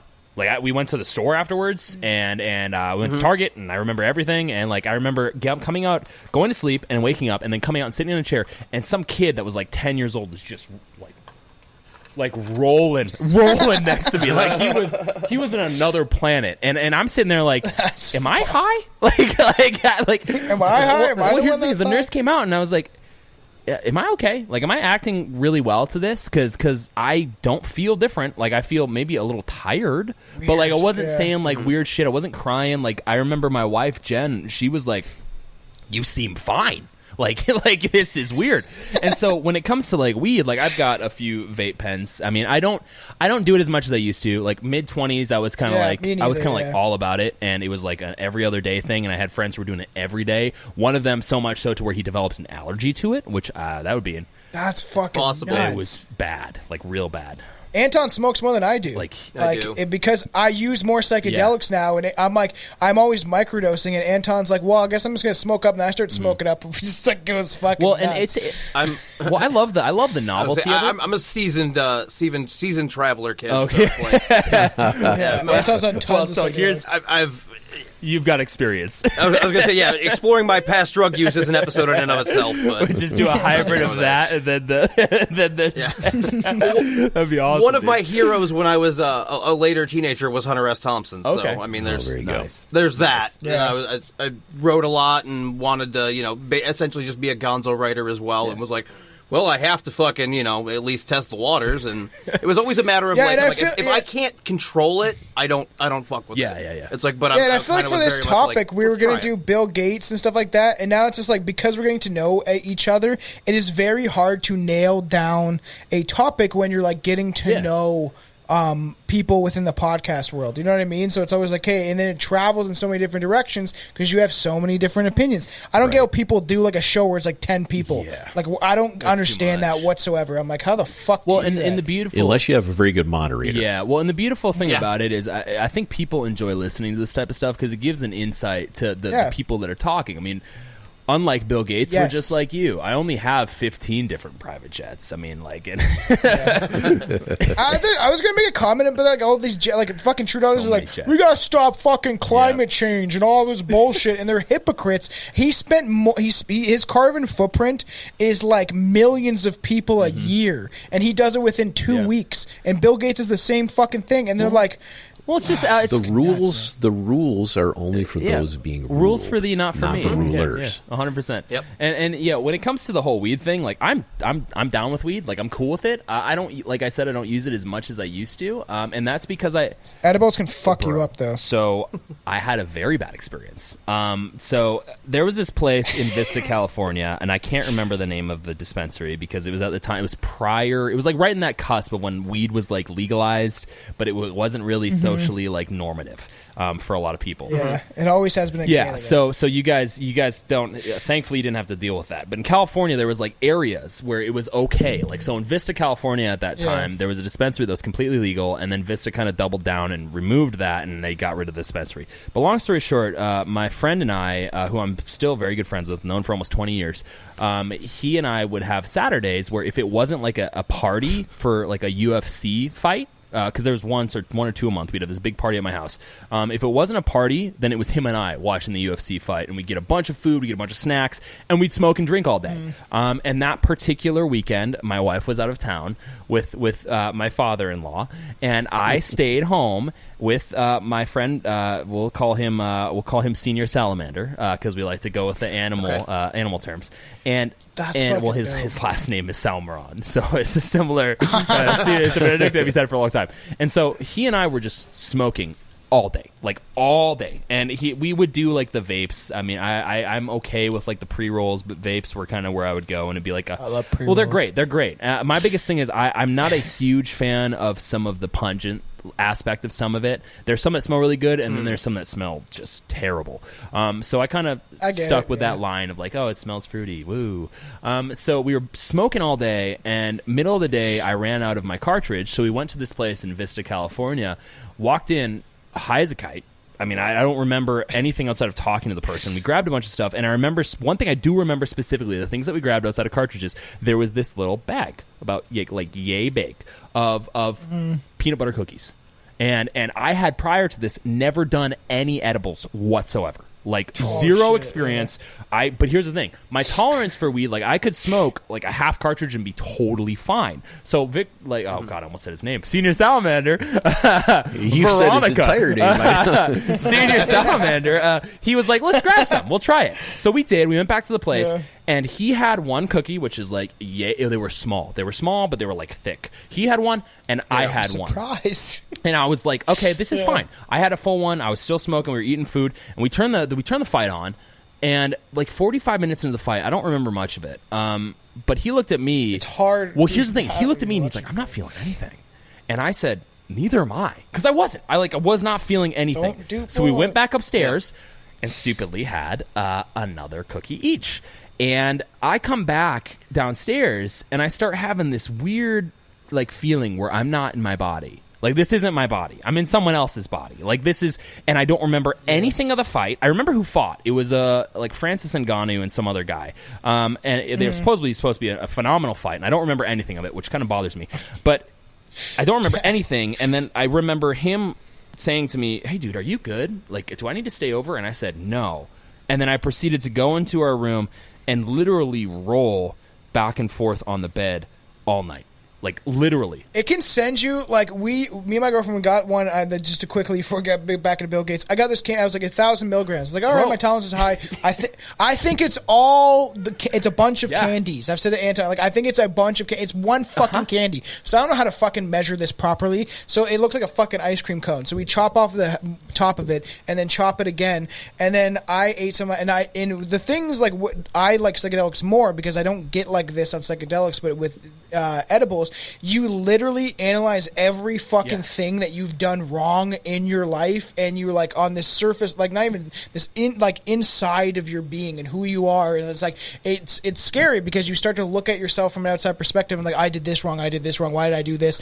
And I sat there, and Chelsea, my girlfriend Chelsea, she's like, she's like, I just kept thinking it's gonna be over eventually, and I'm like sitting there like, I don't like this is too much, and like I smoked weed and done tons of edibles in my life, and I'm like, I'm so high, and I've done this a couple times during COVID. I thought I was gonna die. I thought I had COVID, and she's like, how would you just get COVID within an hour? And I was like, man, I can't breathe properly, and that's what I don't like about edibles, because you have to like remember to breathe. It's fucked. And Anton knows shit like that. It's like you get fucking so high. The stuff these days must be like really potent, because so back in my weed day, is it was one of like the that. only drugs that's increased in strength Yes. over the years. Why is that? Do we know? Well, they make it legal. They started, I don't know, analyzing the components. Snoop Dogg talks about it. It's just like it went from like this, and he's like, now you have shit that's like unbelievable. Back in the 70s, it was around the same style, like it was around the same potency for a lot of different weeds. You guys have no idea. Whoa, you guys have because whoa. I'm Those telling you right now. No. I'm not saying it in a bad way at all. I'm just saying, you guys are talking about all this, and I'm recollecting when I was doing this. Me and my brother in college, sitting around trying to roll our own up in a dollar bill, right? And having to smoke these things and worry about it popping because there are too many damn seeds in the thing. Yeah.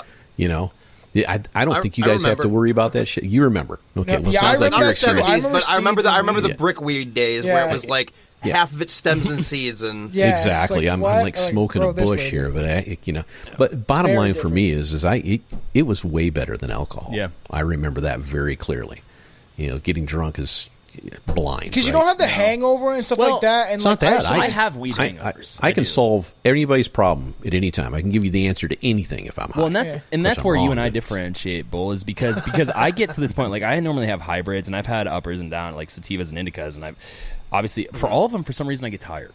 And back to like the edible thing, like I was high for a week, dude. I know guys bro. Like that. Well, here's the thing: is like I rolled all night. My wife got home the next day, and I'm like, when she got home, I'm in the shower, frigid cold water, trying to sober up. I had like 2 or 3 Red Bulls. Holy like fuck. I'm sitting there, like, dude, like I know that I'm in real world. Like I know I'm in the real world, but I feel weird. And I think she called me up and she goes, I'm not sure I want to marry this guy. No, but what's funny is like I got to the office on Monday, and I was like, oh my God, I have a freaking conference call and a proposal at 2, and I don't know where I am. Like, who am I? Like, I'm not in my body. And so it's funny if you're a waking sober person for a lot of your life. It's funny because I've been smoking weed and drinking since I was like 12. So it's like it is weird when if you're someone who's never like there's people that like, oh, I got smoking weed when I was like 20 or 24 or something like that. It is so different, I'm sure, for those people. I've said, like, I think there's good things about weed. I think I shouldn't have smoked it as young as I did. I probably fucked up my brain 1,000%. Like, but the thing is, it is what it is now. It's too fucking late. I like that. Yeah, well, and that's the thing is, like, I don't know. I'm kind of in between. Like, Senior Salamander wants me to try shrooms, and he uses them. You need to. I employ everyone once in their life to try them, especially when you're getting the bowl. You're getting into this age of like being older. Once you get like retired, where you're like bored, you don't know what to do. I'm not saying you are at that age yet. I'm saying it comes for everybody. Yes, it comes from everybody. The wisdom's eking off you. That, like, and then I would love to be fucking, retired, like at that age where you're just retired and you have enough money where you just like live and chill and hang out with your family and stuff like that. But everyone needs to do this because they're using it in Canada and stuff like that. That's why I can order off the internet, like no problem. There's so many. I think I would do something like that in some kind of controlled environment. Yeah. Yes, you need like even a cottage, a cabin, and the things you want. Anton can attest to this because I've done it in so many different ways. And I've used it so often. Anton's like, "What are you doing watching movies? Like, you have to be in nature. It's really you have to be." In a nature is the best. I've been watching movies outside on a projector and stuff like that, and being within nature. It will change your fucking life. In the way you think about yourself. I was thinking the first time I do something like that, I should do it in a one of those deprivation chambers, those water deprivation float tanks. No, that sounds it's crazy. I think that'd be a combination. Yeah. I think you think you're in a different world, right? Scary. Yeah. Well, you're in your world. You're in your head. Well, that's kind of why I would want to do it. That aren't already there. Well, speaking of in your head, I think this is a good transition point to the Mandela Effect because we've talked about Bill Gates. Our audience knows our opinions. Obviously, I think a lot of our audience they have some insight into how much of a douchebag Bill Gates is. Obviously, he owns a ton of different patents when it comes to vaccines. He owns a ton of different companies. He's killed people with fucking. There's medicine. that. 100%. Hold accountability. And there's a huge lack of accountability. And what's interesting enough when it comes to Bill Gates is I do think there has been like a Mandela Effect shift for him from 2000 to now, because people our age, millennials, we remember to a degree the antitrust litigation. The nerd. But now he's this philanthropist, this savior, this guy who's gonna have all of us eat processed meat because it's supposedly better for you. It's not better for you. So it's fucking retarded. But so where do you guys come into on the Mandela Effect? Because there's a whole it's fucking weird with CERN and shit. There's I don't know. Like, Anton, what do you think? Because there's obviously you have all the things that we think we remember, but it's just are we being told to remember these things? Like, Anton, we were talking about this not long ago. So Fruit Loops and shit. Yes. So I love Mandela Effect as a theory. For me, when it comes to conspiracies and stuff like that, I'm much more I dip my toes into all the really crazy ones too. But I'm much more in the this is fun to talk about kind of realm, which is Mandela Effect and aliens and stuff like that. I really don't like getting into the heavy the blood libel stuff that goes into the ruling families and all that bullshit. They eat and fuck children. That's probably true. The really evil stuff that's also been, but that idea has been around for a very long time, and I constantly get into it with Tom, where I'm like, that's so deeply rooted in anti-Semitism, it's not even fucking funny, and that's why it's such a huge problem in my opinion. Yeah. But with the Mandela Effect, I think. I like it. I like to think about it. I like to talk about it, and I love the idea of us just randomly popping in and out of random universes. There's so many different ones. There's so many, Flintstone and all these. What? I remember it this way. I think part of it, and certain ones have certain explanations. So, for example, certain things that we are oh, I remember this. But what we're remembering is we saw it parodied somewhere in something, and we were never really too focused on that original product. So that's what our brains remembered, because it was far more entertaining to us, whatever the parody was, and then it kind of supersedes it in our memory. I like to know the Bull's opinion on this stuff too, because it's it is you're being older and and not from a generation where we had the internet and shit like that, where it's rampant. You know what I mean? It's See, the whole idea of popping in and out of realities is very interesting, and I think one we could delve into. And there's, it's one of those things that we talk about when you get into that kind of frame of reference, anything goes, right?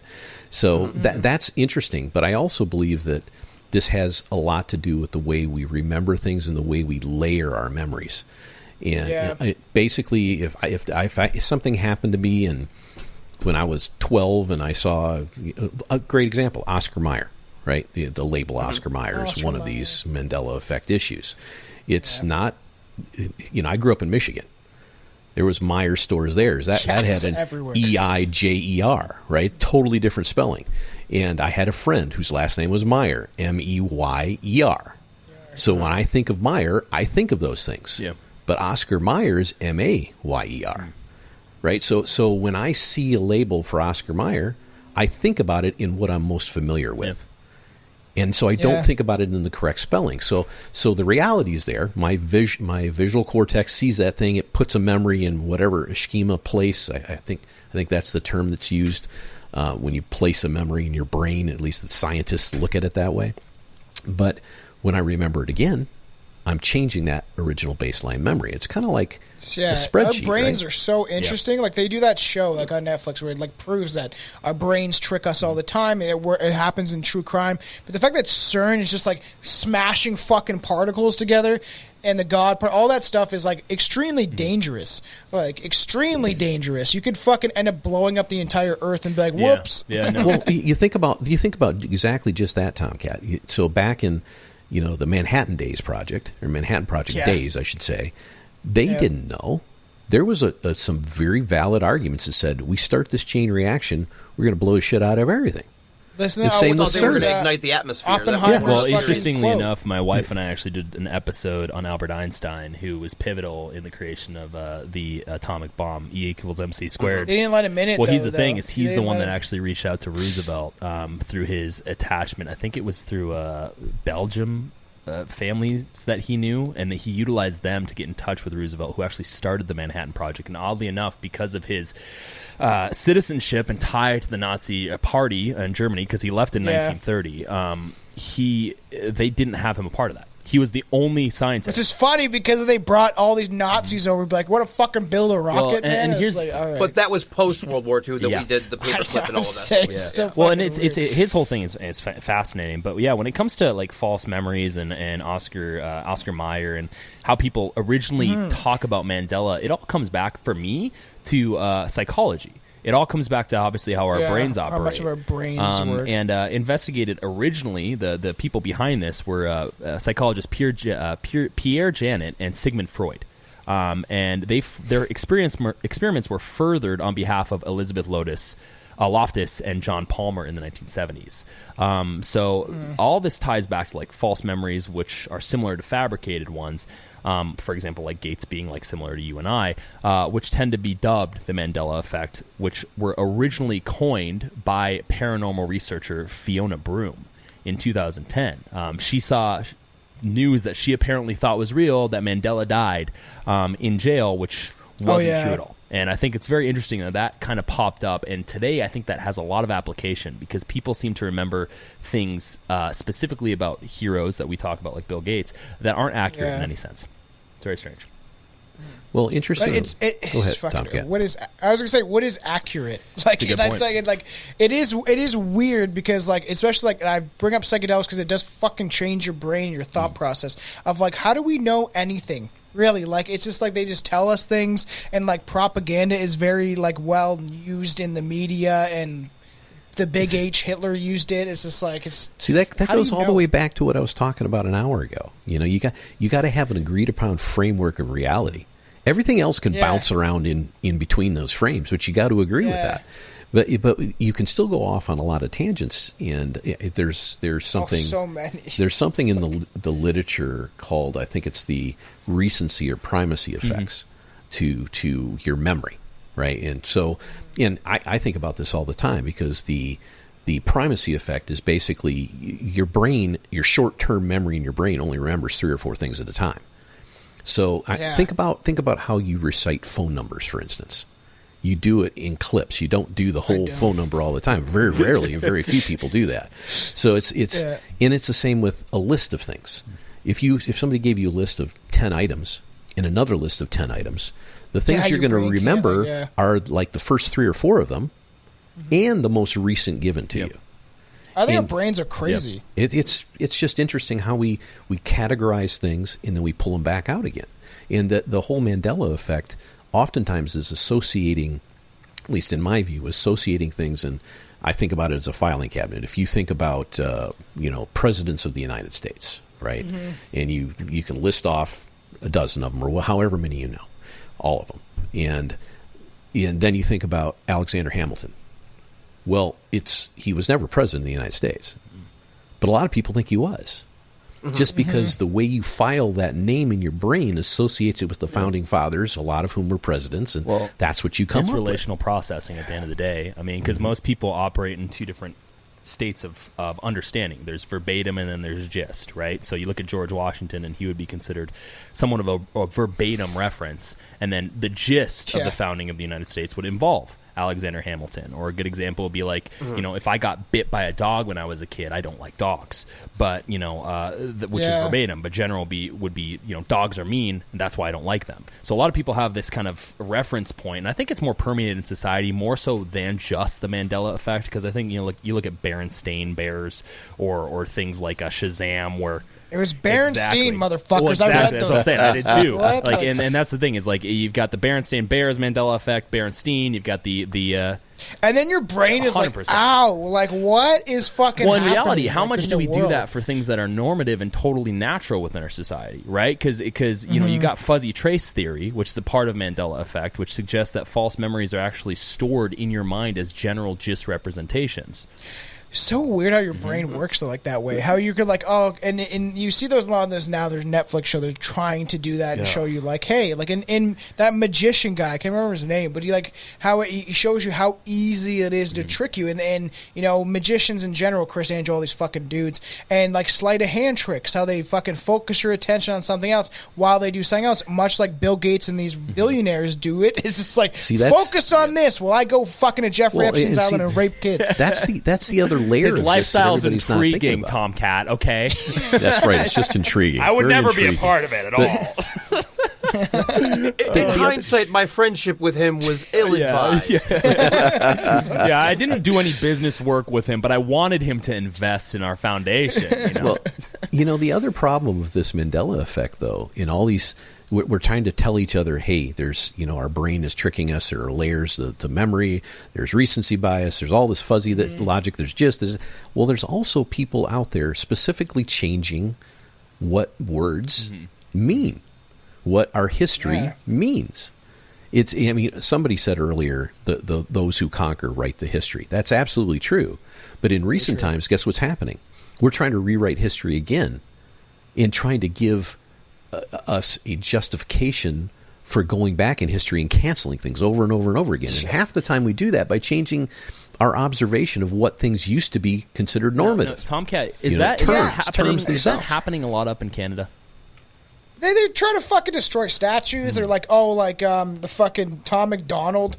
And it's just like, he wasn't a good guy and he was a racist, so we're going to destroy all the statues. They're changing fucking streets in Toronto. And it's just like, it was a different time, people. It was different, okay? Like, But here's the thing with that and the racial thing. We are four white dudes sitting around talking about this right now. Well, I have a lot of black I have friends, a though, so good it's portion like- of native blood in me and what have you. But, I've got an interesting story behind that, if I could interject real quick. So my dad is almost 90% Norwegian. My grandfather is like 95% Swedish, and then my grandma white. is from Haiti. So so here's the different. thing, and obviously I can't profess to know what that culture is like outside of when I visited my grandma and she, you know, made collard greens and grits when I was a kid. So Yeah, for my sure. biggest thing is I totally see the disparity. I see the problems, and I have cousins today that are my age that if I said we were related, you would laugh at me. So there's like this weird. Yeah, I have an aunt that's Well, Jamaican. there's this weird That's dichotomy where it's kind of like I look at that situation, I 100% sympathize. I 100% think that there are terrible things that occurred, and I think that there is a facet of society that is Keep talking. almost absolutely correct when it comes to doing stuff like that, in the sense of, well, we need to start looking at these people in a relative light. The question that I have Agreed. is, where the fuck do we stop? Because Well, how do that's we what I'm stop, saying. We got to move right? forward. We just got to move. Okay, just like leave the street names and all the shit, whatever. Let's move forward. And I like Anton always says, do better, be better, be just like let's move forward, being better human beings and people. And then, like, forget the fucking past. You can't change it. It is what it is. And we don't even know for a fact that the past is what the fucking general consensus of the past actually is. So it's just like, let's just move forward. And I always say, right, to be human is to be humane. And a lot of people are still homo sapiens because you're not fucking humane. So it's like, can we just, like, come together and move forward as like, okay, why do we, and the media does this and governments do this. I don't see anybody as fucking different when it comes to their sex or their fucking skin color or any of that shit like that. If whatever you're born with, you're just like in this world, like you're just experiencing it. Well, you know what I mean? I do, and I think there's credence to it. Now, Anton, before I interjected, you were gonna say something. I want to make sure we. So basically, just kind of more of what you were saying, where it's like, I think that there is a lot of validity to like, oh, this is a Confederate general and they were a slave owner, and it's now in a town. It's in the middle of an inner city where the majority of the residents, are people of color, and it's like you don't want to fucking see that every day and have to be reminded of the constant bullshit that like. It's like getting into the argument of people that are like systemic racism is not a thing. It's like the fuck it isn't. Okay, like there's numerous examples, and we're not going to go into them and what have you, but like it's a very prevalent thing that a lot of people, I think, because it doesn't affect them directly, they just like to bury their head in the sand about it and be like, well, it's not, well, I guess it's not a here's thing. the thing that I think is interesting, and obviously I don't want to dive too, because I think that is an entirely different episode. But I do think like the question I have, and this is for conspiracies, this is for politics, this is for cultural aspects. I'm starting to see people see ghosts. And what I mean by that is not that those things don't exist, not that those things have degrees of impact, not that those things are something that we should be concerned about. But it's kind of like someone who has a phobia of water and they live by the beach. If all you see is water every day, if you leave somewhere else, you're going to be not only completely and totally shell shocked by the differentials there, but if you stay there, all you're going to see is water. And for me, it's like, when we come to the statue thing and the changing of history, my dynamic understanding is that obviously these people were complicated. Part of the reason why my wife and I do Hot B is because I'm tired of people. I'm tired of people glorifying people, but I'm also tired of people demonizing people. I think there's a line where it's like, when it comes to like slavery, for example, that's a hard topic to talk about because we don't have an accurate understanding in any degree. And we have a lot of instances where there's people, like you said, who put their head in the sand and say, well, that's not happening. It's never happened. And then we have a ton of people who say, it always happens. It's in every corner. It's in every shadow. And my thing as someone who dynamically looks like the Aryan white race. I mean, like it's my, he probably would have. Well, I got brown hair. But my biggest thing. So did he. Well, he did. Yeah, he's kind of a douchebag, just a little bit. But my biggest thing is like I look at that and I say, well, obviously I don't know my reference point because I wasn't around back then. But I don't really think anyone today has an accurate representation of it. I do not right? think and so, yeah. Well, and what are the historical accounts that we have of that? We don't have journals of slaves. We have journals of slave owners because, you weren't taught to read and write. So there's no, like, and with history, that's how we, decide things, obviously, is you want a first-hand source. That's your best, reference, frame of reference. And even that's not 100% accurate. That's the same reason why eyewitness testimony is so murky in court. Because they're like, did you really see that? Yeah. So I think it all really these is. It's a very conversations could biased lead down another perspective 2 hours. of the lens of history that we're looking Well, for. and that's I guess the struggle that I have is because I have friends who don't look like me, who have different views, and I've never seen them as being different than I am. I mean, I see them as having different life experiences, but being my friend, and it's a struggle because at a certain point in time, I want to say, look, I sympathize with you. I can't empathize because I've never been there. With that being said, we can collectively move together. As we did during the civil rights movement, as we did in instances where people were aware of what was going on and chose to change it, we can move in that direction. And for some reason, I think personally, people in that cabal group are trying to prevent us from doing that. Because at a certain time, it's the elitist versus, and we obviously Marx made this. I'm not a huge fan of Marx, but he was correct on the proletariat versus bourgeoisie and vice versa. There is that differential. With that being said, I don't necessarily know if his answer is correct. Historical, he's the next person we'll be doing. My wife and I will be doing on our history podcast, which is going to be an interesting one because a lot of these people tend to be very, very. People of their time, I guess. Absolutely. I think Anton makes a good point, 100%. though. It's people are definitely, you got to consider, context. And in this case, context is the time in which you live, right? And also where the history is coming from, who is divulging the information, et cetera. And it's always more complex than any of us would have liked to think. But I grew up, years and years before you guys, in a very small town in Michigan, and my parents, I think, designed our childhood in a certain way to protect us from a lot of the stuff that was kind of the normative stuff in places like Detroit. And so my view is kind of progressive in that manner as far as race relations, et cetera. I've never, it's been no real thought in my head, the differentials between people because of the melanin kind of thing. I don't care about that, never have, never will, et cetera. But one of the very best people I ever knew in my life was my grandfather. And he had some hilarious things that he would say out loud that got us laughing as kids that would get him tarred and feathered today. You know what I mean? Mm-hmm. So you've got to, and that's the thing that bothers me about all this statue stuff and removing history and redefining this and that. Quit defining people by the pedestal we put them on because of their name. Yeah. Define people by their frickin' actions. Everybody say, because everybody knocking statues down today, everybody doing these redefinitions today are going to be the same ones that are going to get canceled 20 years from now. Yes, same damn people. I don't think history's going to remember those people kindly, and not because they don't have necessarily terrible intentions. I mean, I think that there's an argument for it. I mean, if we want to live in this pseudo-utopian society, then sure, everything has to be perfect, and we can't look back at history without giving a very critical eye.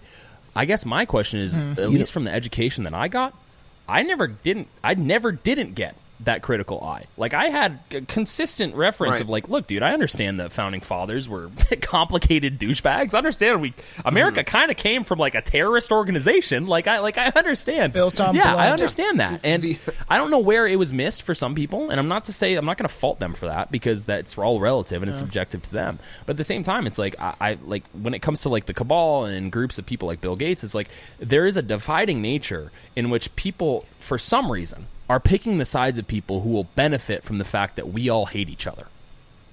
Yeah, it's just like, I don't get why people don't get it yet. It's fucking strange to me. It's what you said a little while ago. That's the way American politics have been structured. Yeah, it only works when everybody's in chaos, dividing. I mean, dividing. It's crazy. Anton, I would say that obviously, I would say the polarization probably came after the Nixon presidency. To be honest with you, like heavy polarization. Mm-hmm. There's always been nonsense. Yeah. There's always been nonsense. What was the president that rolled like a giant rubber ball or something across the country? There was a specific Taft. Yeah, or something like where that. it's like just like. I mean, but there's all kinds of weird shit. I mean, people in Congress. There was somebody. Yeah, he was the fat guy. That's Taft. Wait a second. Wait a second. This is the thing. So we had an episode a little bit ago where my wife and I remember this specific book that talked about the presidents, and Taft was in a bathtub. Do you guys remember that? Like, that's a Mandela effect, right there. Taft got stuck in a bathtub. So that's not a real thing. That never happened. Never happened. That was a caricature. I specifically remember as a kid either watching something or reading a book when I was a child about the presidents, and Taft was shown in a bubble bath with a little itty bitty ducky, and my wife remembered it too. But the bull's like, "What the fuck are you talking about?" Like, it was the strangest thing. It's probably a political cartoon. From the day. Exactly. Like that's saying exactly he's lazy or he's taking a bath or something, or like. Everything comes full circle, guys. So that stuff has always been around, and it goes back to what we were talking about before. The ability for us to disseminate information, to get it out instantly, to have instant gratification for anything you want to know just by simply looking it up on DuckDuckGo or Google or whatever the fuck you want to look it up on, is what... It doesn't create polarization. It's always been around. It just amplifies Books did it. the same thing. It amplifies it. And maybe we should kind of go back and kind of wrap up this whole thing. I could go on forever about all this stuff, but maybe we could wrap it up by talking about patent number 060606, owned by Bill Gates. Because that jumped out at me. I mean, we can talk all kinds of things about, is he a good dude or a bad dude, an evil dude, and why somebody would jump on that particular patent number for obvious. We'll leave that up to the... Well, I think people forget there's a patent for fucking everything. There's a patent for fucking AIDS, okay? Like, I think people don't realize that all these things are being used to an advantage on certain spectrums and diseases. Like, think about it, like, these people are intelligent. obviously, so these people in power, and they know how we work. So what can they do? What is scare? Like what scares us? What brings fear? Is death and diseases and things like that. So they use that to their advantage because they use fear. Fear controls everybody, and that's why you got to just choose to not be afraid of anything, really, because you can't be in the state of fear. And I think the pandemic showed that. Everyone living in fear. The fact that I still see people with masks on and whatever they're All the time. it's fucking blows my mind. I'm like, breathe oxygen, man. Like, the masks don't work. They never worked. And the thing is, at the beginning, people liked, it's a comfort thing. Doctors in 2006 said like it was just an aesthetic. It just makes that will you never feel go away, comfortable. Tom. No, it won't. Never go away, It's Tom. fucking strange. Look at China. It won't go away. I've been over to China a number of times, and there were tons of people walking around that stuff on. I remember back, and that was years and years ago, and I was like, what are they doing? I'd rather walk around naked before I wear a Me mask. too. That would make things a lot more interesting, honestly. Yeah, I know. But this, Conversations will be a this lot more particular- truthful if that were the case. But this particular I didn't- patent, though, is not about that particular thing. And he had patents involving SARS, by the way. But this particular patent, it's described as cryptocurrency system using body activity data. That's what it's described in the patent. And of course, that's describing really some type of data collection device implant, right? That would use blockchain technology, which is the cryptocurrency technology they're talking about, to identify patterns of behavior. Now, the reason I wanted to just bring this up, because I think it Kind of adds bring it full circle. it's Get to the Gates, ending, but yeah. it's also Mandela Effect. And the reason I say that is because what is, in my mind, the biggest thing that's going on right now to try to change the direction the world is going socioeconomically, and that's social credit score. And that's another podcast entirely. But what allows you to do that? Data collection, big data, lots of big data. Big data. Everyone's starting to see it. Well, the big data is only giving you historically what happened, patterns, what happened. And so if you're the cabal, and if you're looking at this stuff and you're saying, okay, we want behavior to go in a green direction, in a direction that gives everybody vaccines, in a direction that takes away certain rights from people, autonomy. to course correct, because we, the elite, know what's right for people, and the rest of the masses, you're just the masses, right? Mm-hmm. If you want that to happen, then you need more data collection, and you need and the CCP's already doing this right now. Yeah. And everybody thinks we're not doing this in North America. We are. Yeah. We're doing it right now with the I think it's ESG. It's called Environmental, Social, and Governance Matrix. That companies are being looked at. To you have to have a grade. It's one of your KPIs. If you're a company and you have a good ESG score, you're going to get more money lent to you. So what they're doing is they're promoting behavior in a particular direction. Yeah, and I don't think any of us wants to live in what China is like, and I think that needs to collapse, and it might never will. Well, here's the thing, Tom. Cat, it's the oldest empire on Earth. And I think we already live in it. I think it's and what I mean by that is not that, and this is something that I've played around with Bull. Is this is kind of like we always know that there's the shadows, and we always know that there's something in the shadows. But for a lot of people, they've always just referenced it as like, we've done crazy things as the American government. Like, we're okay with that as long as we don't know what it is. And now there's a desperate desire to dive into that. And my thing is, well, which is better? Like, because here's the thing. We can talk about the collapsing of everything, and that's again, we've talked about like 3 different things that are like different shows. And we can talk about that. I desperately don't want that to happen. Because that means I have to now confront not only anarchy, but my own personal mortality, the personal mortality of all my friends on a daily basis. Because that just doesn't happen and everyone's okay. I mean, that's like the whole argument right now. I feel like eventually it's going to revert to that. There will become we might all be dead, but the thing is that society will eventually have to collapse. Maybe. And it's going to happen one day. And it's because as you're going to cause so much chaos, it's gonna be a domino effect. Historically, it always does. It always goes. Yes, it always happens. Well, and that's kind of why I think, like, to the Bull's point about the patent. For me, it's just like the number. in a lot of ways. Is like, really, guys? Like, we're look, there's a whole demographic of society that thinks 666 is like a really prominent number. Let's go ahead and name our patent that has to do with identification and in putting in something into your body. Let's name it 666. No one will notice. Yeah. Like my biggest thing is we're gonna well, it's like a middle finger. It's like, dude, really? Like, guys, it is. It's annoying. It's so annoying. You know, so I do kind of respect it from a comedy standpoint, because if he got to pick that number, he's like, well, everyone's going to call this the Mark of the Beast anyways, so let's just go ahead and fucking 100%. Slap that on there too. And it's like to me, I'm kind of in the corner going, it's very funny. It is very antagonistic to that percentage of the population that's like, I told you, see? And it's like, no, you probably shouldn't have poured gasoline on that fire. Well, and this is why it goes back like kind of a full circle for me, is because I look at this stuff happening and I'm like, okay, well, now there's nothing I can say. I can't have a debate with anyone about something like that, because it's now confirmed. It's confirmed their bias. It's confirmed, like, it's tied into the recency effect. It's tied into the Mandela effect. There's nothing I could provide, even hard data, where someone's going to look at it and be like, yeah, no, I agree with you. And that's kind of where I see when it comes to Bill Gates and when it comes to the World Economic Forum and when it comes to people like Justin Trudeau and our government, in a lot of ways, unfortunately, people who shouldn't be like this, they are aware of that. They're intelligent enough to be aware of that. Yes. And it's doing is it's creating this echo chamber amongst both sides, one far right, one far left, and where all of us in the middle are kind of like, oh my God. And that's the same way with, like, I think we should start bringing it to a close, but essentially, like, with the flat earther shit and all the stuff that's going on, it's just like, they're like, everything's fake, okay? Like, you can't tell me anything, prove to me. And it's just like, man, I can't even have a conversation with people like that. It's like, I'm like, what the fuck are you going on about? It's just like, you believe nothing is nothing. It's and all that's bullshit. The thing, is it's like and to end, to them, they're not wrong. I mean, like, it's like they've got a group of people proving to them their own worldview.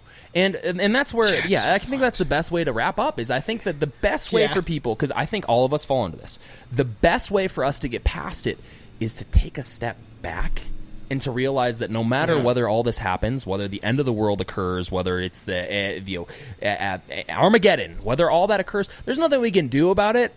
Like, at the end of the day, there's nothing we can do about it. And the best thing we can do is, we've all discussed, is be open to other opinions, listen to other people's view, and agree to disagree if we do. Change starts with 100%. You. If you just fucking live a better life and be, you want, like, that whole, like, that's why there's things in the Bible that should be, that are good. It's saying, like, that if you, like, treat people the way you want to be treated, like, if you're gonna be an asshole to everybody in your life, you're gonna get that fucking back. Like, it's just like, we need to treat each other with love. And all these people don't like David Icke, but his main message is, like, how we change this shit is love.